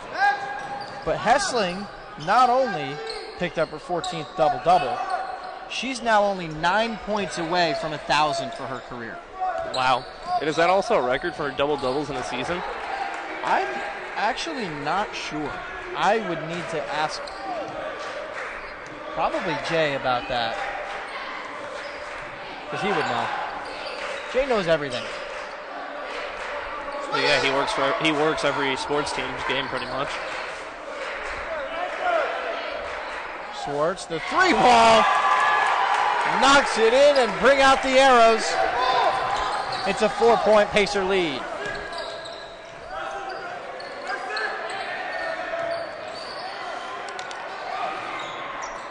Pacers playing their hard defense.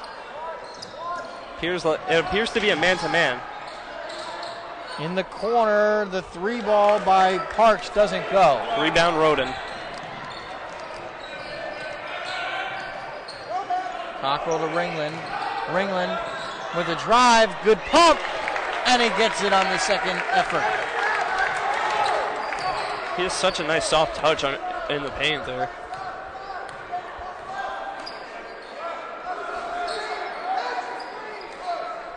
Three ball that time by Warren, doesn't go. That's Billy Warren into the game, the 6'6" sophomore, and Coach Mastriani wants a timeout.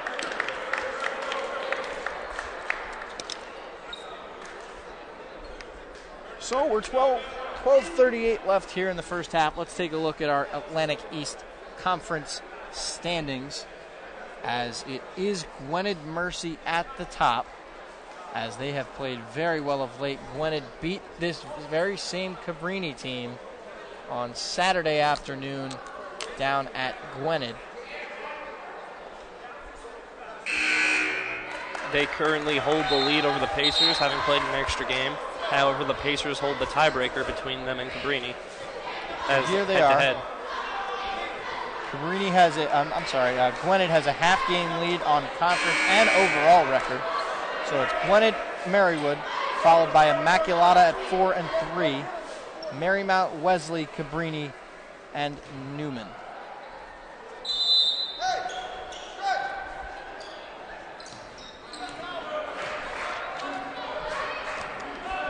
So after tonight, the Pacers are going to travel to Delaware as they'll take on Wesley College on Saturday afternoon at 3 o'clock. As the group misses and the rebound pulled in that time by Mack. I believe Wesley's in Dover. I think you're right. So they play Wesley down in Dover, then Newman next Wednesday. Back here on Saturday. Play here again on Wednesday the 13th. Then their season finale, regular season finale against Gwinnett Mercy. And in all likelihood, that will have top seed implications on it.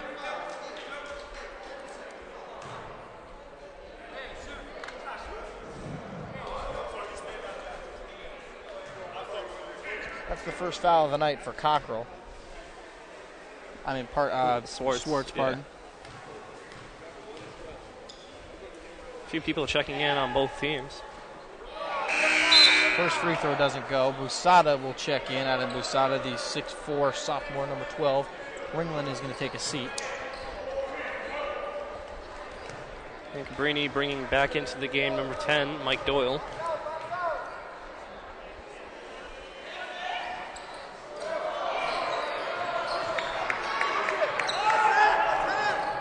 Cockrell to Busada. Busada, the turnaround, and it goes. He's put in some good performances off the bench in the last few games against both Newman and against Gwinnett. Seems especially, you see this from Cockrell too. Cockrell is very valuable off the bench, and same thing with Busada. I think both of them are more valuable coming off the bench rather than starting. Yeah, I think even Cockrell got more minutes than the starting point guard Catchings 2 weeks ago against Newman here. Just goes to show you that doesn't matter who starts, just whoever puts the effort out on the court. That is true.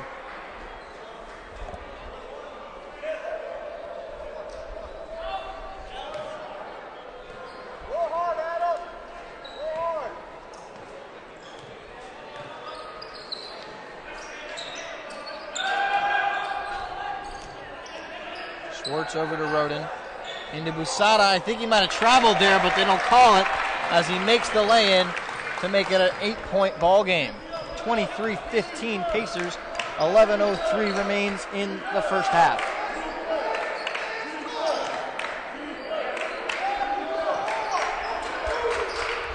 One thing to note here, the Pacers are one foul. The Cavaliers are one foul away from sending the Pacers to the line for a 1-and-1 bonus.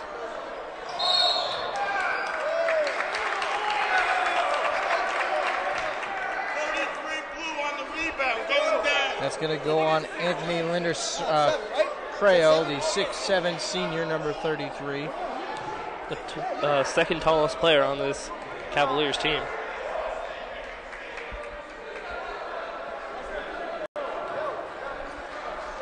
So Cockrell, who was fouled, will have 1-and-1. For those who do not know, that means that he gets one shot. If he makes it, he gets a second. If he misses, he does not get the second shot. First one goes.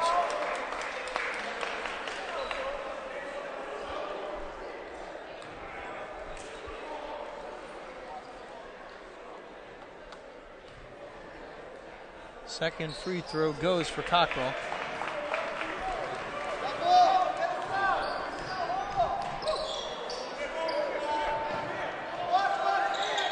Into the corner, Trey Smith with it. Drive kick inside, and Linder-Creo gets it.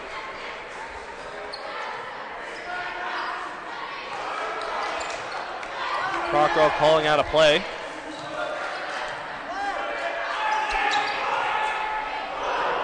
Has his pocket pick, but it gets it back. Cockrell's going to take the three ball. He doesn't get it. Linder Crayo hits it out of bounds. Pacer ball. And Robinson's going to come back in for Cabrini.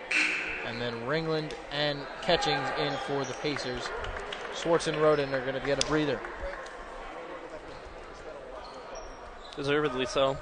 Biggest thing to be said about this Pacers team this year is their depth is much better than it's been in recent years. Last year, they could have been a conference championship contender. Granted, they got blown out by Rosemont in the quarterfinals last year. But I think depth was a big reason for the struggle. And they just have so much more depth this year. Coach Mastriani does a great job with managing players' minutes, making sure that nobody plays too much, no one's tired at the end of the game, so that everybody's fresh when it means the most. And in addition to that, I think they use about like 13 or 14 guys a game, too. I mean, just looking at it now, they're already, 1, 2, 3, 4, 5, 6, 7 already in the game, and I wouldn't be surprised if there's more. Is it 8? No, I'm pretty sure it's 7. No, it's 7. No, it's 7. My bad. 1, 2, 3, 4, 5, 6. Yeah, 7. As Cockrell's free throw in and out. Robinson with it, coming up the court slowly.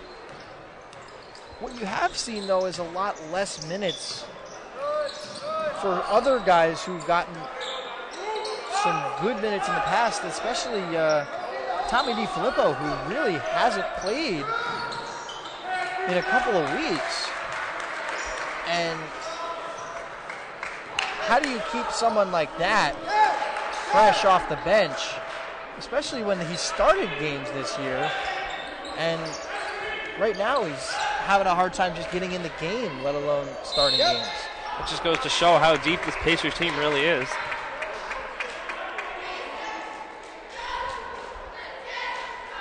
I think one of the biggest things that help, though, is the fact that Zach Tinkham is healthy. I mean, he's missed most of the last 2 years with injuries, and now he's finally healthy and he's able to play. And you really feel for someone when they have injuries like that, and when they're finally able to get back on the court or the field or whatever the case may be. He plays a scrappy game, too. He does. Last game, he took 2 charges, I believe it was, too. I think it was actually 3, if I recall. I think correctly. it was, actually, yeah. That's incredible, though. Usually it's amazing just to see 1. Yeah. DeGroot misses. Rebound there by Linder Crayo. Next Cavalier foul will send the Pacers to the double bonus. So coming up at halftime, we will see... DeGroot just took a shot to the face. What happened there was DJ Smith was running across, trying to make an X, like cross this way, not a screen, but the same principle as a screen. This way his player would have an open lane to drive to the hoop, but the ref not buying into that, calling the foul. So at halftime of this game, we will see the Pacers cross-country teams honored tonight as they won the inaugural Atlantic East Conference Championship back in the fall. So we will have that for you here on TVM. Live coverage of the cross-country ceremony.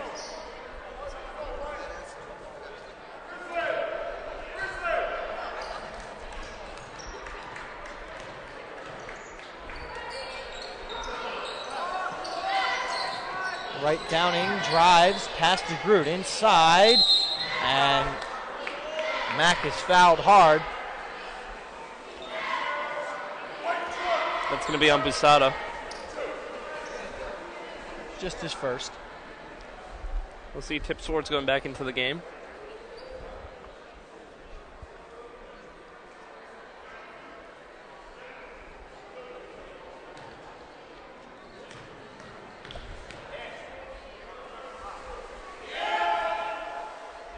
First free throw is good for Mack as Schwartz checks in. And DeGroot will take a breather. It's going to be number 24, sophomore Bryce Parks, checking in for Cabrini, a 6'1" guard from Williamstown, New Jersey.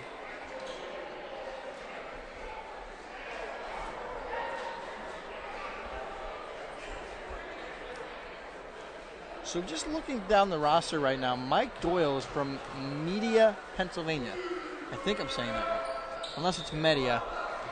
But Media, Pennsylvania. I didn't even know there was a place called Media. So I guess the Media has their own town in Pennsylvania. Learn something every day. Cockrell tries to create space, gets it over to Catchings.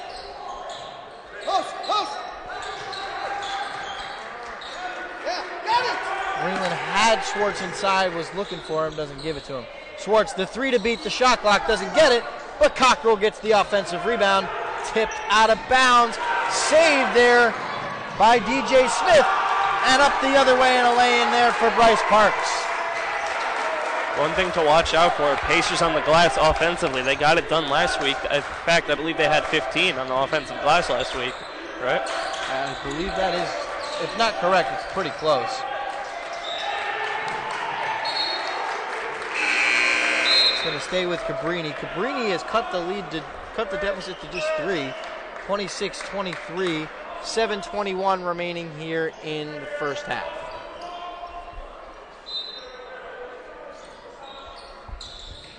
Stop. Get it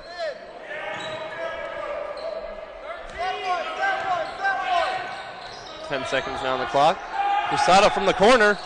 Doesn't go for Busada. Rebound by Ooh, Robinson. his hamstring's really hurting him as he's coming up the court. You see him limp a few times there. Hobbled. You could even tell, oh yeah, he's limping up the floor.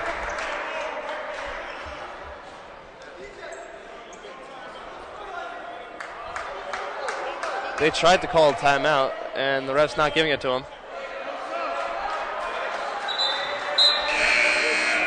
So they are going to get their subs, Roden and Tinkham back in. However, they're leaving number 3, Ivan Robinson, in the game, despite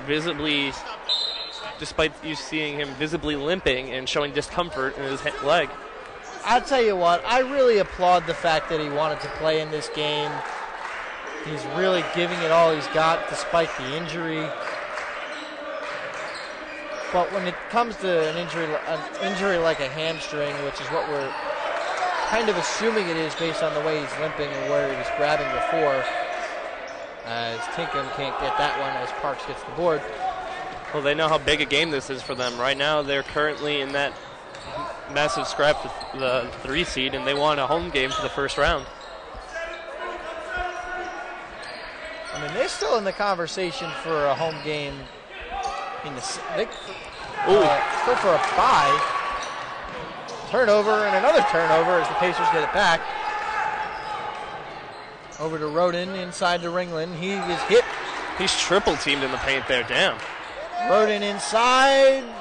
Can't get the reverse lay-in.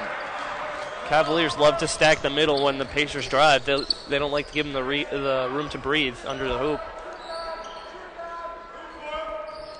One thing I will say, I do like how both teams are playing the half-court defense instead of just pressing the whole time and getting beat and stuff. That shot was good from Centillas, and that shot gives Cabrini their first lead of the night.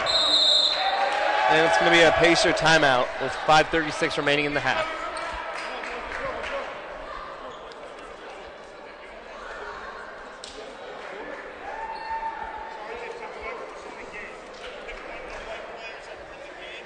Cabrini on a 9-0 run the last 3 minutes and 20 seconds.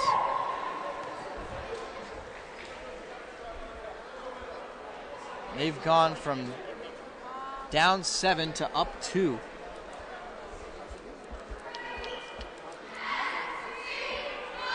They're also doing a good job of spreading the fouling. Yeah, you see one foul for, let's see. Wright Downing has one, Doyle has one, Centillas has one, Mack has one, Robinson has one, DJ Smith has one, Trey Smith has 2. The only thing is, it shows that they only have 9 here, but the scoreboard up there shows 10. So 2, 3, 4, 5, 6, 7, 8, 9. You're right. I had have written down here 2 for Mike Doyle and 2 for Trey Smith. And they only I'll have trust one. the board. I'll trust you, and I'll trust the board. Because you also have a foul for, who is it, Tinkham, and I don't believe they have that on here either. No, Or they, is it added, for they Schwartz? added it in. Oh, okay. It wasn't there for a while, though.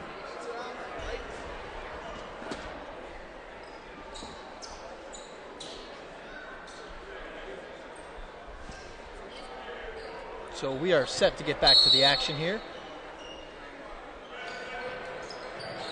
And Roden will come out of the timeout with the ball.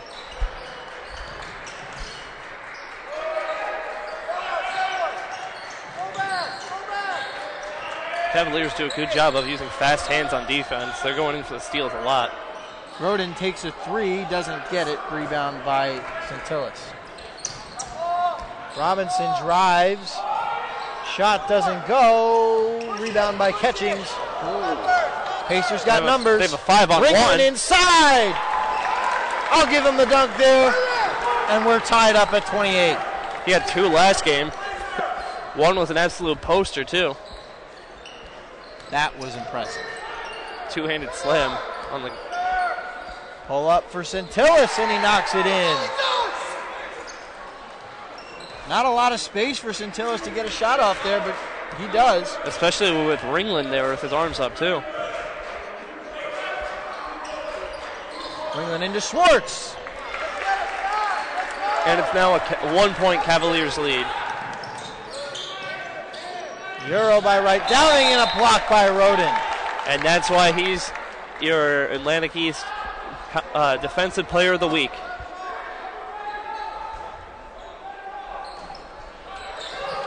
Pass inside, and Mack gets that one on the lay-in.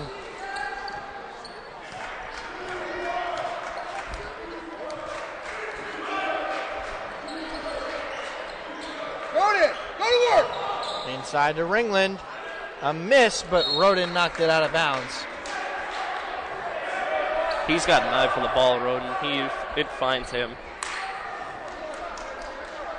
So big thing to note about Cabrini is they're 3-4 in Atlantic East play, but 5-15 overall.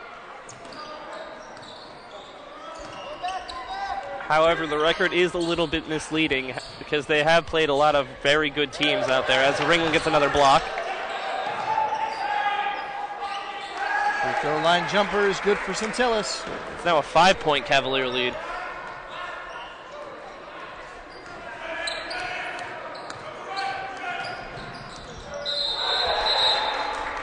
And they're going to get Tinkham on a walk. And it's number 22, Joey Monahan, checking in for the Pacers, replacing Ringland.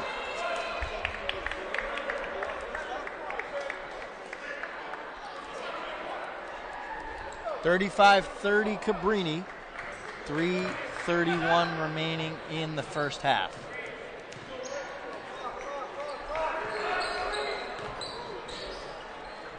And the lane is good from Wright Downing. And it's now a 7-point Cavaliers lead.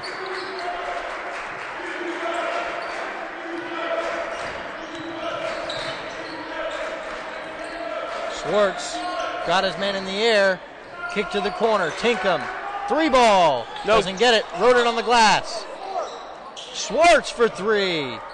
And he hits it. Nothing but net. Arrows out. Schwartz knocks it in. 4-point game. Monahan inside, and he's going to pick up the foul. Hoop and the harm is good. Looked to me like he just went straight up for it, but Sometimes he might have leaned a little bit, which would indicate a foul.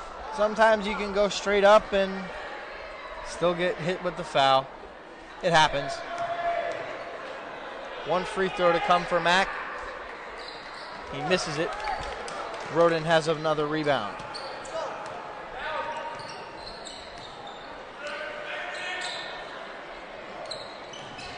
Schwartz the kick. Tinkham. 3 ball.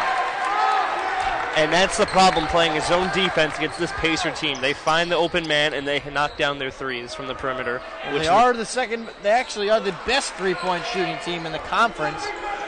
So why not? Why wouldn't you play man-to-man against the Pacers? Contain them. Ringland, that was Catchings, missed that one. Roden was looking for the putback slam, but he didn't get it. I think the problem with playing man-to-man against this team is I don't think anyone can contain Roden's athleticism. And they're going to get Mack on the travel.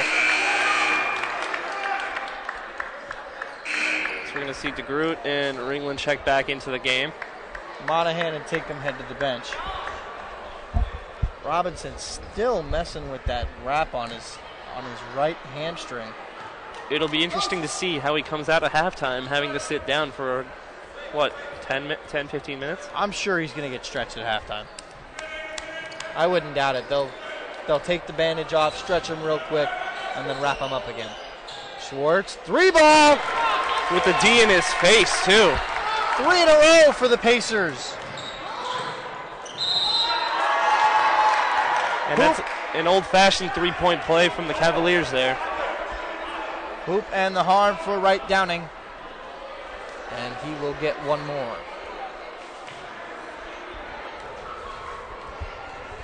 Wright Downing tied for the game high with 13 points. Make it 14 now. And in sole possession of the game high of leading scorer. It's a 6-point game. Pass almost intercepted. Pacers finding the open man. It's Roden. Knocks it in.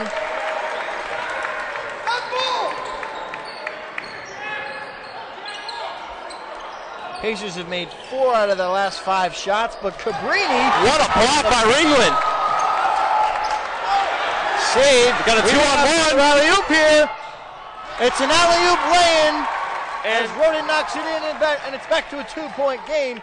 Right Downing on the other end. Put back by Mack. This crowd's getting back into it as we head under a minute left in the half. 47-43. Number one falls down. 3-ball. It's a 1-point game with 45 seconds left in the half. Arrows wild and Ringland brings the Pacers back to within a point. Pacers are shooting 47% from 3 in the first half as the Cavaliers make a floater. Under 20 seconds left in the first. Swords finds Roden, drives in, kicks Kick it out out. to Ringland. Finds Over to Catchings. Great vision. 5 seconds. Roden inside, blocked away. Wow. Mack with the big, ferocious block. And with less than 2 seconds left, the Pacers are going to need to catch and shoot and make it if they want to go into the half tied. Ringland for the tie, doesn't get it. And we are headed to halftime.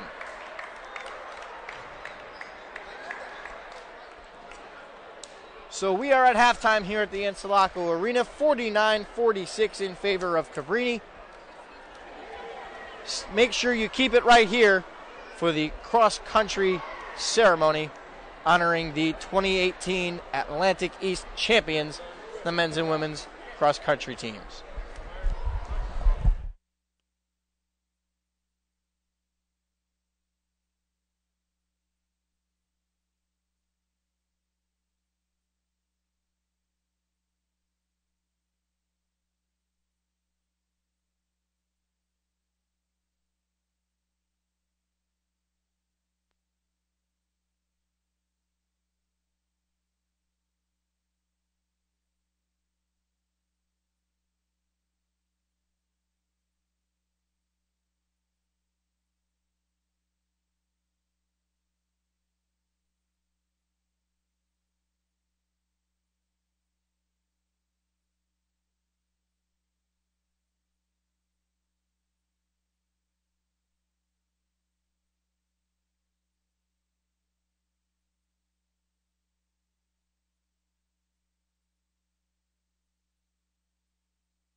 Ladies and gentlemen, we would like to direct your attention to center court as we honor the 2018 Atlantic East Conference men's and women's cross country champions.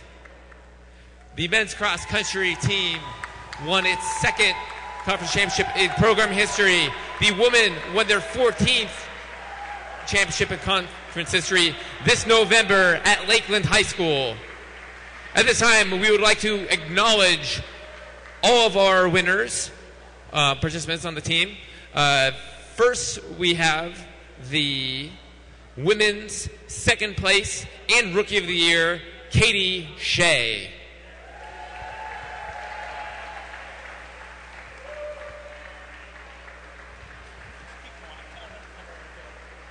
Next, we have third place, Ashley Clark.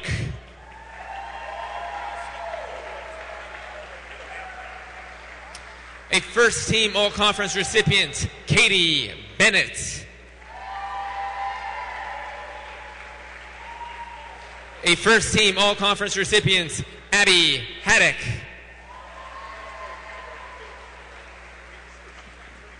A second team all-conference recipient, Nicole Welsh. A second team all-conference recipient, Stephanie Juarez Ventura. Caroline Burak. Senior Kaylee Orr. And Erica Sassaman. Congratulations to the 2018 Atlantic East Conference Women's Cross Country Champions. Next we have our men's team, led by the Runner of the Year individual champion and also NCAA Division III Mid-East Conference All-Region team, David Haynes.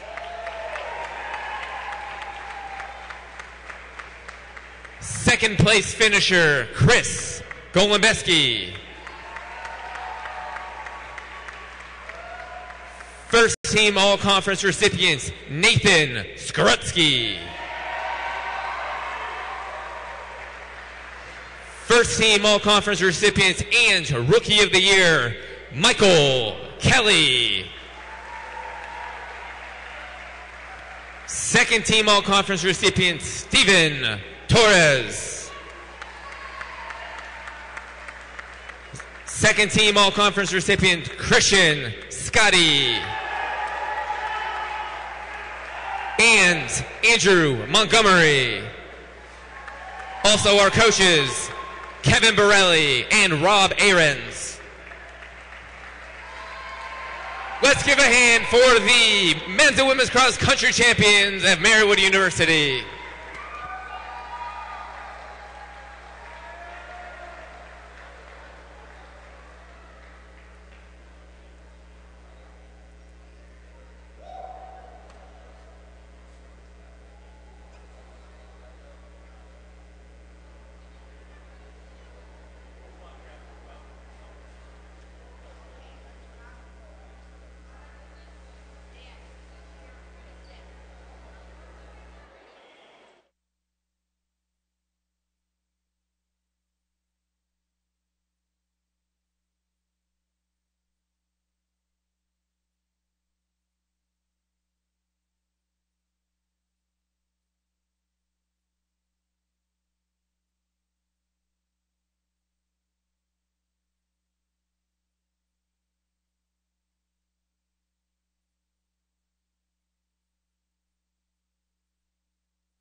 welcome back to the Interlaco Arena for the start of the second half. Hope you enjoyed that cross-country ceremony. They honored the 2018 Atlantic East Conference champions, the men's and women's cross-country teams. So let's take a look quickly at our first half stat line. And to me, at least, the biggest thing that sticks out is the rebound battle. And that is in favor of Cabrini. 22-16 for them.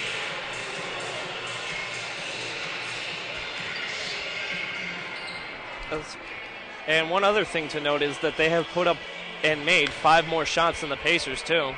They're relying more on the 2-ball than as opposed to the Pacers, who have shot nearly double the 3-pointers to them. 16 threes to the... I mean, made 8 threes. For Cabrini. But it makes it 7-4. Big number, though, also that sticks out. 55% from the floor for Cabrini. This has the makings to be a very, very high-scoring game. And with how close the game's been, it's pretty interesting to see that there's been 0 ties in this game, too. That is true. I mean, and really only one lead change. Because you had Cabrini took the lead in the first and hasn't given it back yet, but they still are having like a tough time with this Pacers team because they're just not going away. One interesting stat to see is that the turnover battle's pretty even too. It's 7-6. That is true. The Pacers led by as many as 10 points. That came, let's see. That came when it was 25-15 at 11 minutes in the first. And Cabrini, while also had a 7-point lead back at the 3:39 mark of the first half. And we're back underway here as the Pacers control it to start the second half. Going left to right this half. Ringland, 3-ball in the corner, doesn't get it. And Wright Downing will pull down the rebound. Robinson looks a little bit more fresh now moving up the court than he did in the first half. Told you, he probably just got stretched out in the locker room and rewrapped, and he's good.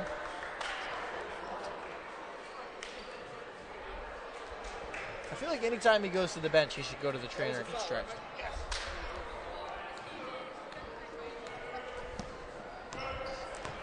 Wouldn't be surprised if he was using the bike whenever he gets subbed out.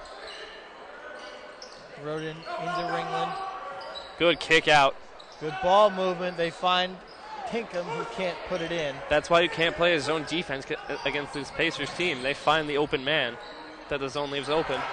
3-ball that time by Ivan Robinson.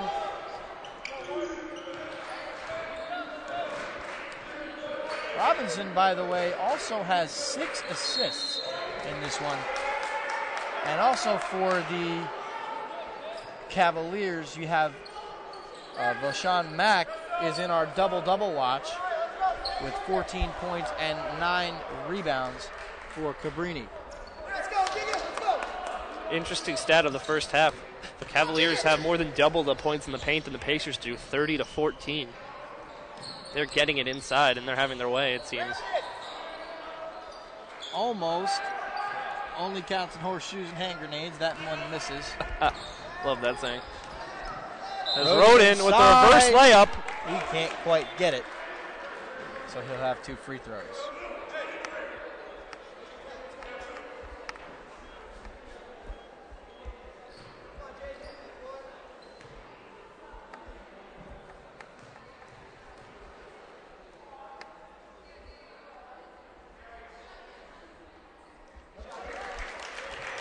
Checking the stats, you can also see that the Pacers bench has a quarter of their scoring for the game. As we've said, the depth comes into play, and it's done a good job so far. As they do in basically every game they've played this year, as Roden goes 2 for 2 at the line, the Pacers bench just knows how to play. Yep. Good hands, let's go. Good steal by Roden. And Catchings is going to get the easy lay-in.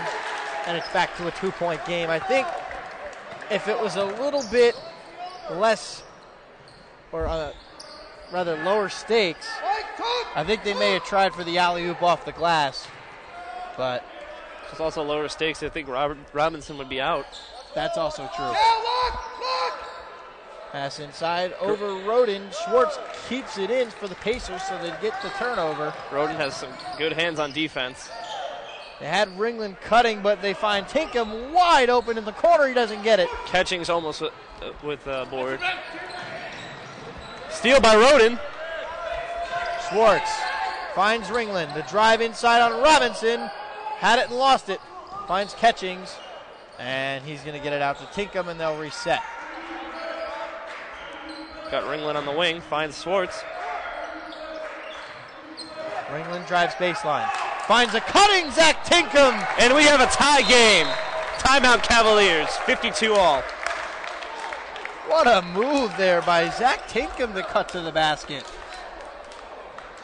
It was a good find from Ringland, too, to be able to get by two guys and then find the open man. For a big guy, Ringland has great court vision, and he always finds a way to chalk up the assists. Neil, that was only his first one in the game. But that's not the first time he's had a great kick out like that. No, it is not.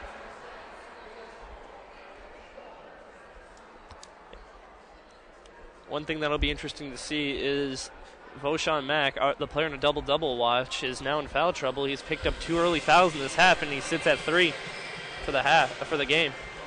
52 all, 17-23 remaining in regulation. If the Pacers can get Mack to foul again, that would be huge.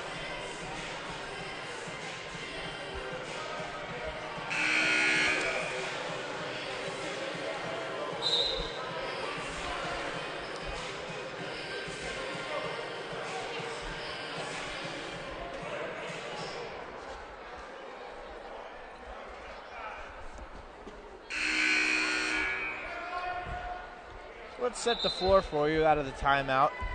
Pacers have their starting 5 out there. It's Catchings, Tinkham, Schwartz, Roden, and Ringland. As for Cabrini, it's Robinson, Santillis, Mike Doyle, Anthony Wright Downing, and Voshan Mack, which is also their starting 5 as well. Pacers looking to run. Roden gets the lay-in, and the Pacers have retaken the lead. First lead since the 7-minute mark of the first half. And Cabrini gives it right back off the make. Good defense by Schwartz here to force him out of bounds.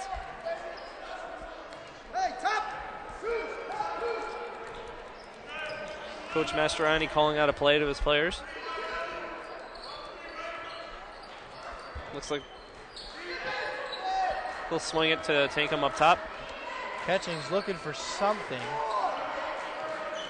He's going to drive, kicks to the corner. Tinkham inside to Roden. Backs down, can't get the turnaround.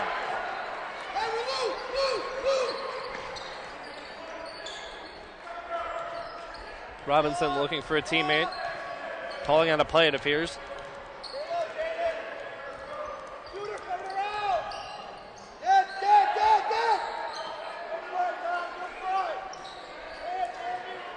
Drive, and they're going to get Ringland on a foul there.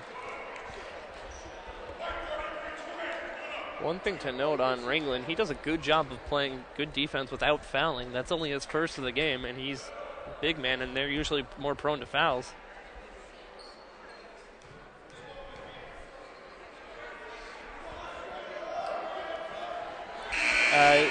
Mack misses the first. And it's going to be Bryce Parks coming back in for Mike Doyle.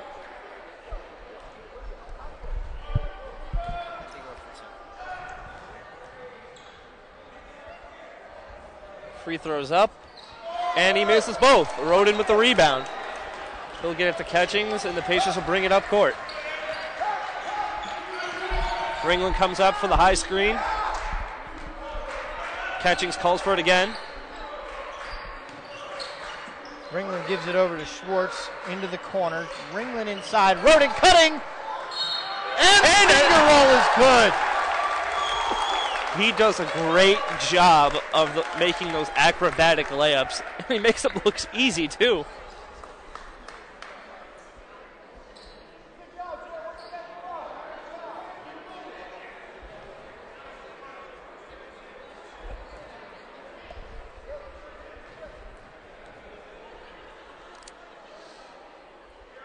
Roden will get one free throw, and he knocks it in. 5-point Pacer lead.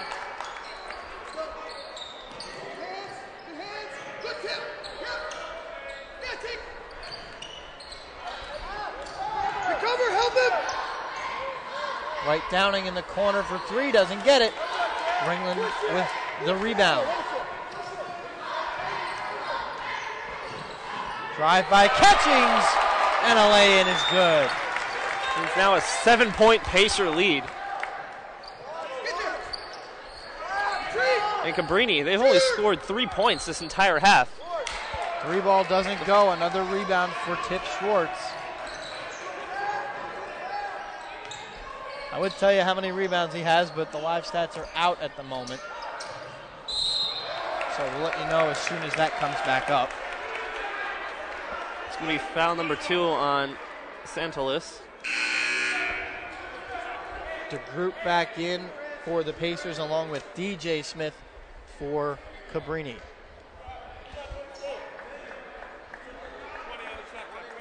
The Smith brothers saw a lot of time for the Cavs last year early on, at least in the games that we saw them, but didn't really get that much time, and they're not really getting that much time this season.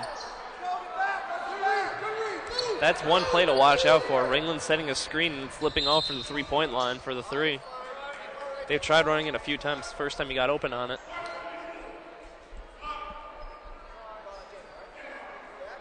That foul was on Roden, just his second. Mike!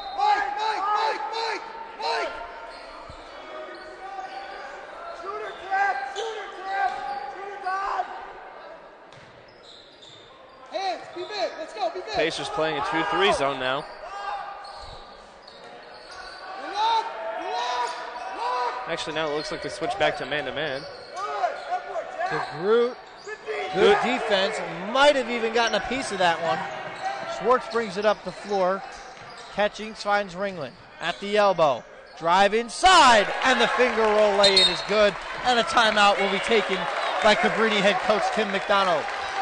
Score is 15-3 in the second half alone. The Pacers were down 3 going into the half, and they've held Cabrini to only 3 points in the opening 6 minutes of this half. They've opened up their largest lead of the night at 9 points, and they look really good.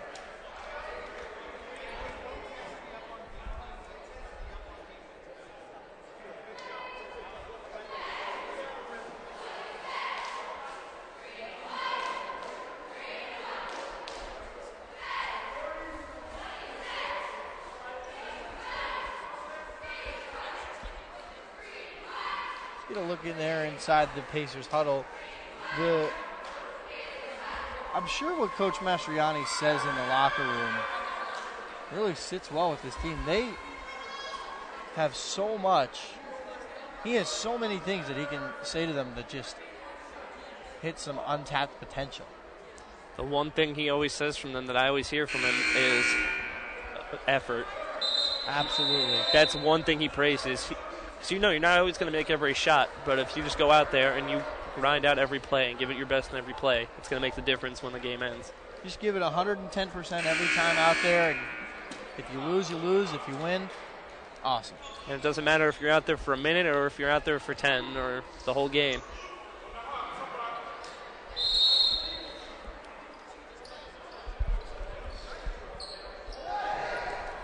So Cabrini does get it in.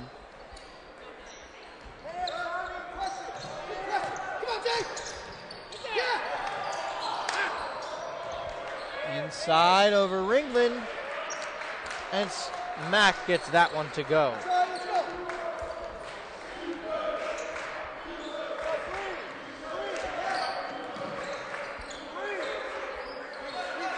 High screen from Ringland. Schwartz over to Roden, inside to Ringland, kick out to the corner. 3 ball is good. Donovan Catchings, and it's a 10-point game. That's just pretty passing out there, finding the open man continuously until one of them is open long enough to get a good shot off. Roden with a steal, the Euro, hoop and the harm. 12-point game, could make it 13 with a made lay-in. Free throw, rather. And the scoring is, and it's a 20-5 run to open the half for the Pacers.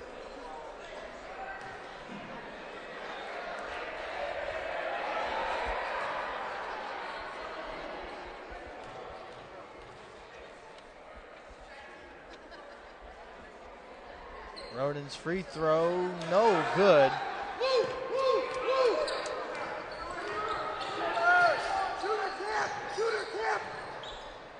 Pass inside, and DeGroot will pick up a foul. And a little bit of extracurricular activities going on underneath. Looked like 13 steps to DeGroot because he turned around and started smiling after that encounter.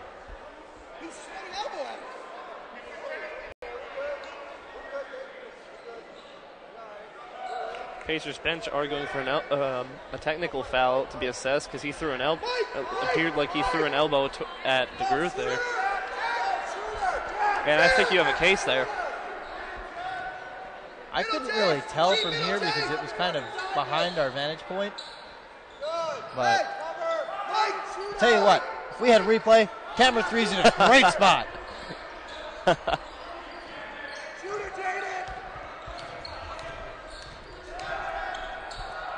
Inside to Mack, over Ringland. I think Ringland may have gotten a piece of it. I believe he did. And then I think when Wright Downing went for the rebound, it looked like he just didn't secure it. It didn't look like he was trying to tip that in. It almost looked like it was Roden who tipped it in. Ringland, 3 ball, doesn't go. Trey Smith with the rebound.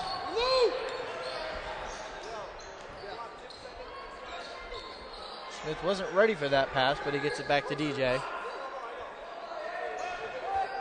DeGroot playing him tight. Right, Downing, the floater doesn't go.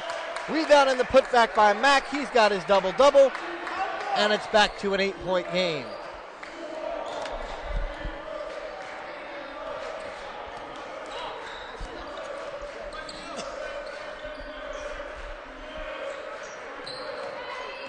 Roden, the drive, and the acrobatic finish.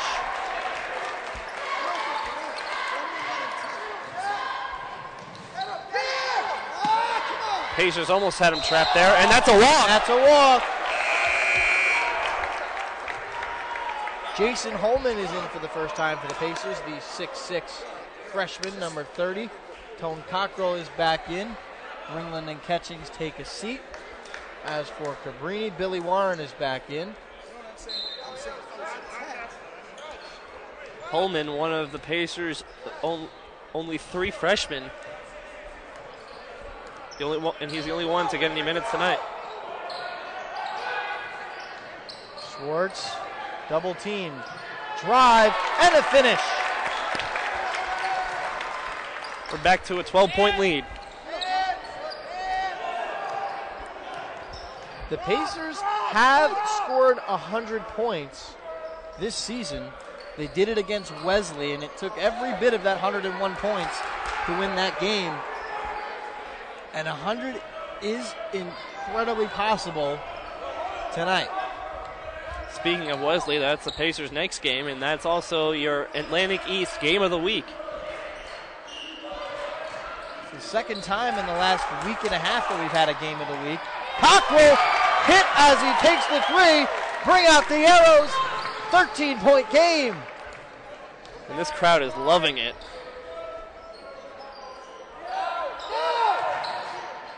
Drive Good D. Be interesting to see if that was on Schwartz or Holman. That's on Holman. I honestly think that could have went either way. Probably good for the Pacers that went on Holman and not Schwartz. Well, Schwartz only has 1 for the game, as you say that.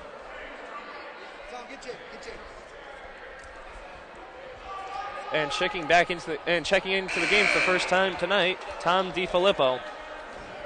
Talked about him earlier, right, Brandon? Tommy has been struggling for some minutes, and he's finally going to get some time. DiFilippo, we know, is a solid three-point shooter and an excellent defender. And defense is what the Pacers really need in this one. The Cavaliers have struggled from the line tonight. I believe there's your sign. I hope both teams have fun. But the Cavaliers, I believe they're shooting 1 for 4 from the line at this half. Hey, we got our stats back. Because Max shot 0 for 2 last time they were at the line. Yeah, he's 2 of 7 from the free throw line. And he's in foul trouble, too. As the Pacers almost get the trap. Okay, it's going to be a foul on Cockrell. will pick up a foul here. Jaden Roden, by the way, has 19 points and 6 rebounds. It's only Cockrell's first of the night. Both teams sitting at 5 team fouls. Almost got the trap. They found Linder Crail on that one, and Coach Mastriani wants a timeout with 4 seconds away from the halfway mark of the second half. 73-63 is your score, 10:04 remaining.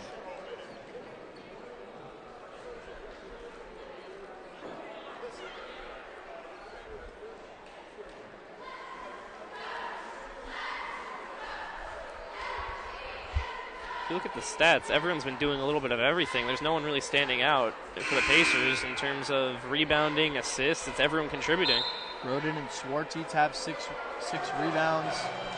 Schwartz also has 4 assists. Catchings has 6 assists. Ringland with 4 assists.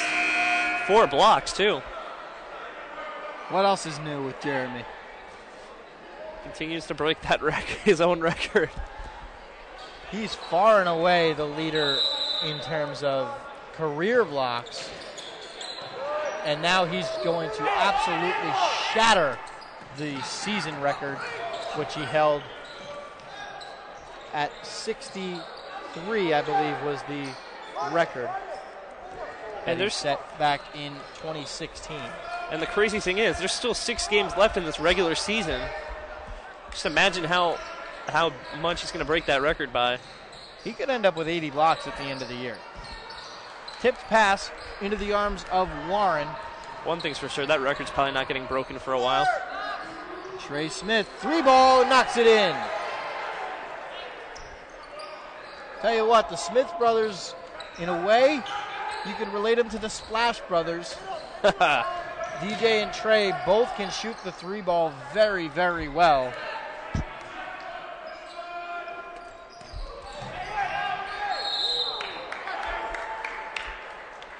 Ringland makes us, my bad, Schwartz making a circus shot after the whistle blew. Literally just turned and chucked it over his shoulder. If only that counted. As Ringland will shoot a pair.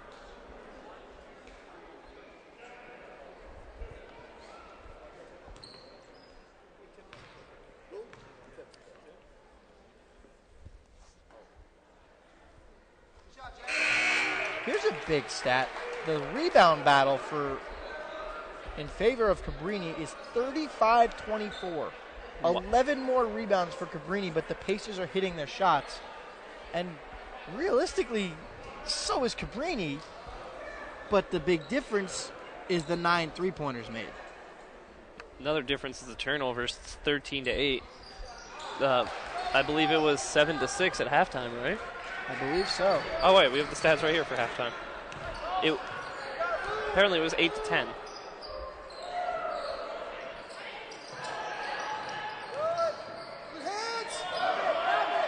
Wait.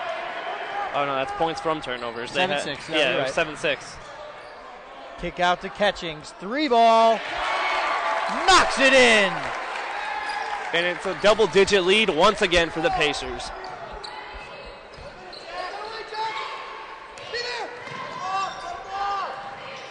Right, Downing over Ringland.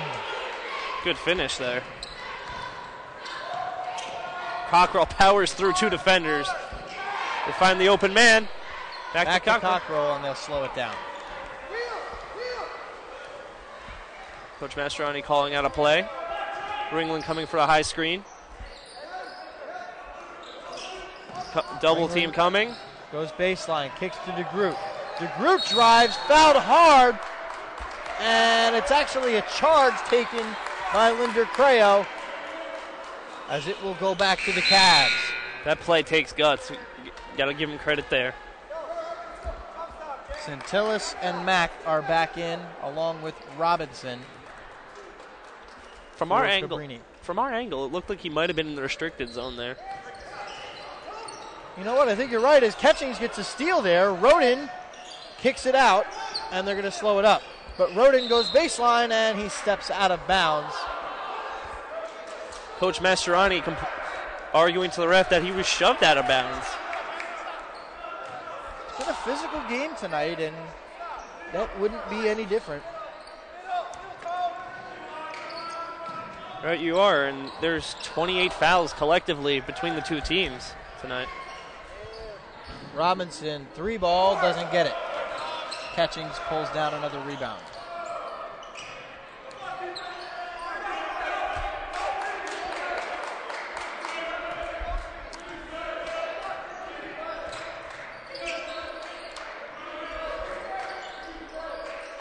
Inside, back out. Catchings wide open.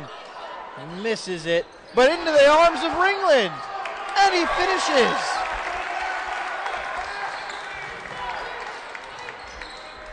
Surprisingly, that's only his 3rd rebound of the game, Ringland.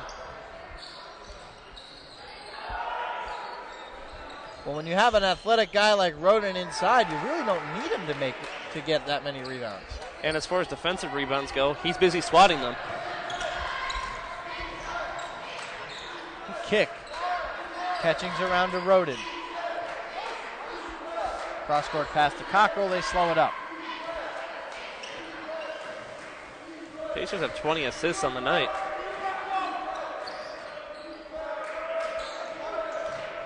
Catchings finds Rodin cutting with a lay-in. 21 points for Jaden Rodin is a game high. He's just making it look easy, plain and simple.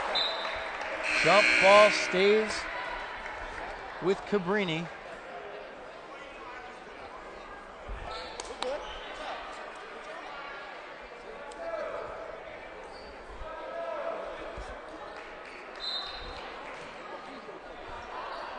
Cabrini inbounding. 7 rebounds now, assists rather for Donovan Catchings, along with 5 rebounds. So a couple more assists, and Catchings could be looking at a double-double.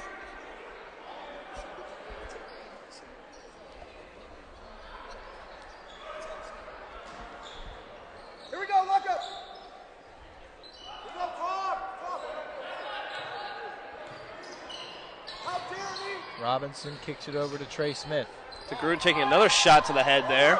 A missed lay-in there. That's another rebound for Ringland.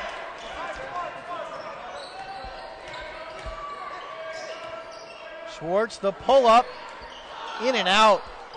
Catchings robbed of another assist. Looks like Schwartz hesitated for a second, but he put up the shot and just missed. Wright Downing will be fouled by Catchings. Catchings tried to take the charge. I believe that's his second of the night.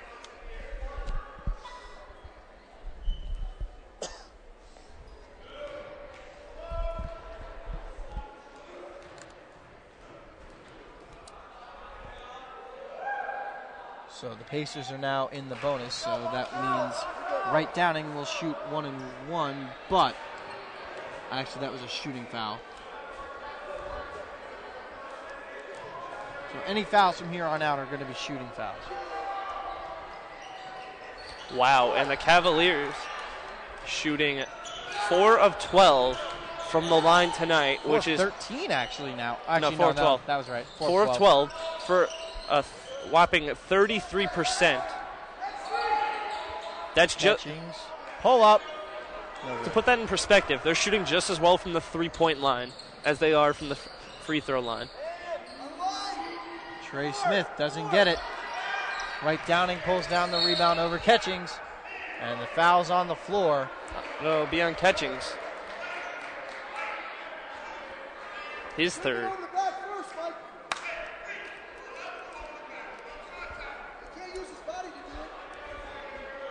Coach Mastriani really did not like the call. And Wright Downing will shoot another free throw. Make it, and you've got one more. And he misses it. And they're now 4 of 13. Under 33% free throw shooting. 32% actually now.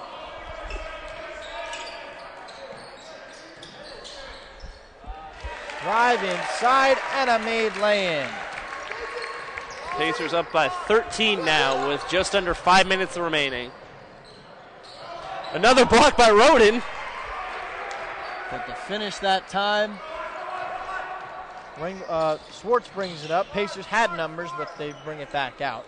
4:36 remaining, 83-72 Pacers. Swartz is fouled by Mack. That's Mack's fourth. He'll have to be careful now. One more and he's out of the game.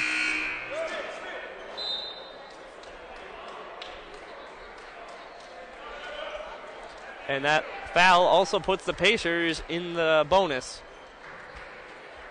So that will send the 2018 National Free Throw Shooting Champion Tip Swartz to the line. Once again, Tip shot 94% from the free throw line last year, but he missed that one. Commentator's curse. Every time.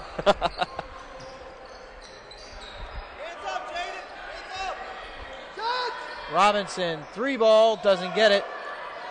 A rebound by Linder Creo, and a made lay-in to bring the deficit back to 9.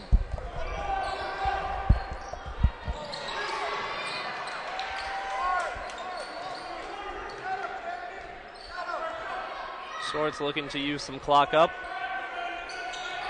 High screen by Ringland. Into Roden. Good kick. Into the corner. DeGroot drives baseline. And gets the roll. Gets it.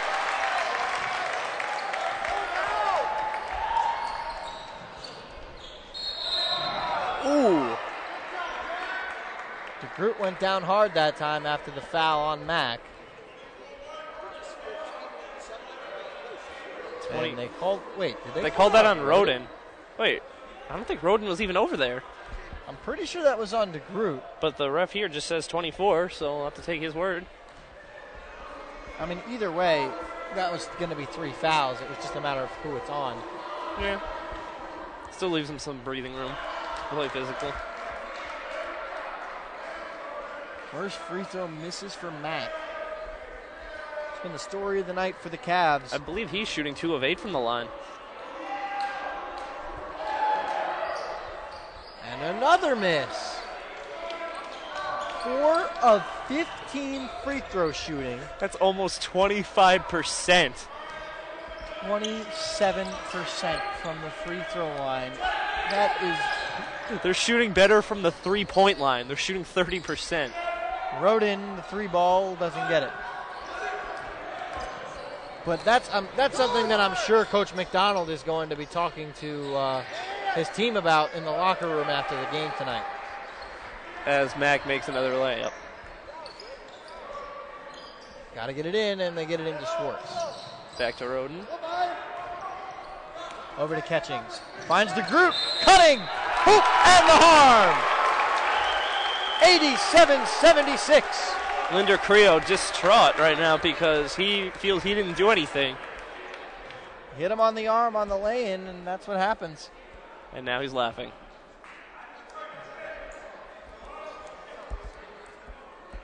Amazing how your emotions can change in a matter of seconds. It's because his coach called him out, though, on that one. Drew misses. Mack with another rebound. That's 12. Make that 13. Smith's three-pointer comes up short. And that's rebound number 8 from Roden. He's closing in on a double-double as well as Catchings with 8 assists. Roden now with 9 rebounds, actually. 21 points as well. Is that a season high for him? I believe it is, and he's actually closing in on his 3rd consecutive double-double. Ringland was trapped. Catchings now has it. 8 assists to his name. Good. Kicked it over. Got some good ball movement. Catchings to Ringland. Wide open. Knocks it in. Pacers up by 16 with 2 left to play. Closing in on 100 points, as you said. I knew it would take a lot to win this game, and boy, have they done a lot. Creo doesn't get it. That's going to be on Ringland. That will be his 2nd. By the way, Catchings now 9 rebounds, assists. So he's 1 assist away from a double-double. He also has 5 rebounds, so he's putting in a solid performance.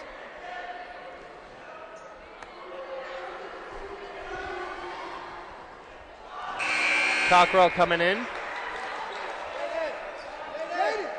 Cabrini finally makes a free throw. And they're subbing out Jaden Roden. So it looks like he will not be getting a 3rd straight double-double.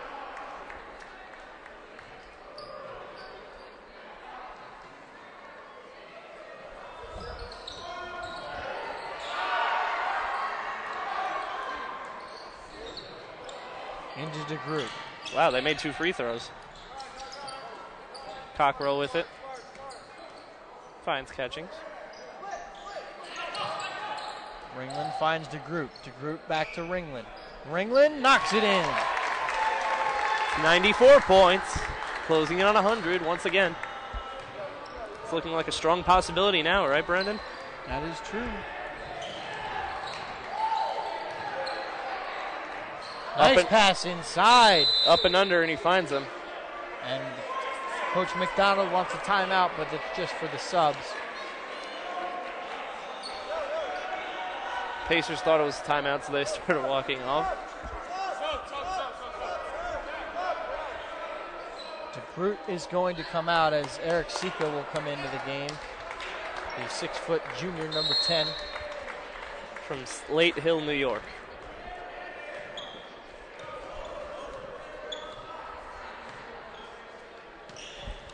Just get Catchings 1 more assist so we can tie that school record. As well as get a double-double. Actually, does he have double-digit points? Yes, he does. He has 10. All right.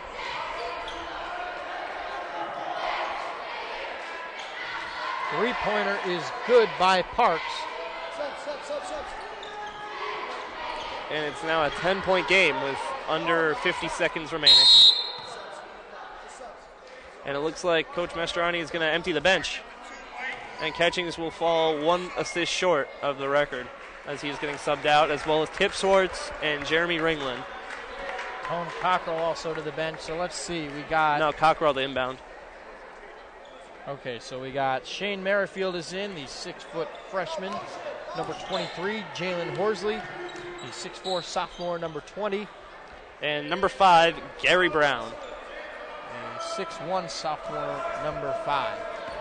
Cockrell's going to drive and misses. Horsley the rebound. Oh, too strong. Misses.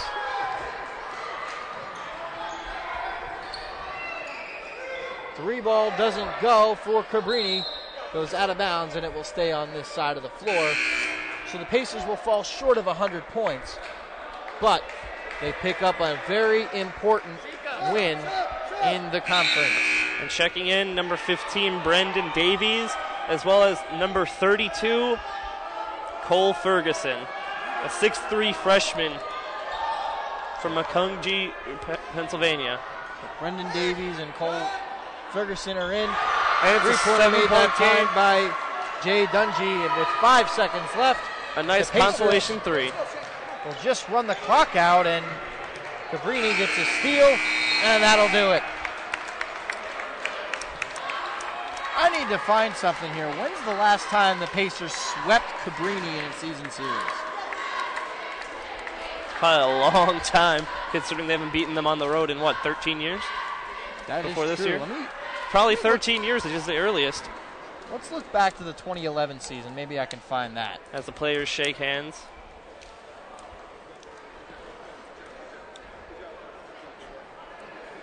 So 94-87 is your final.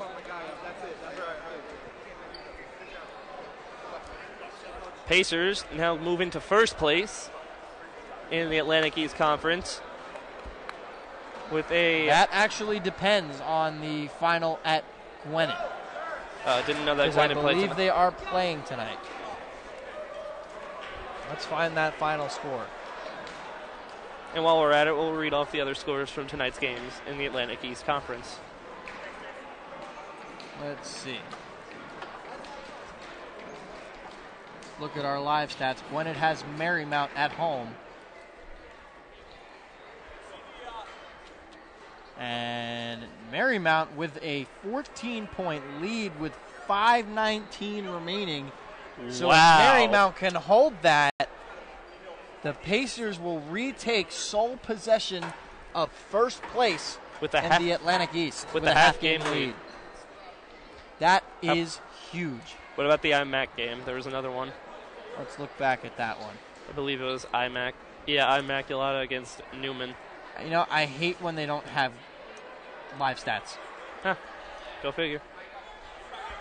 Let's see, back on the women's side.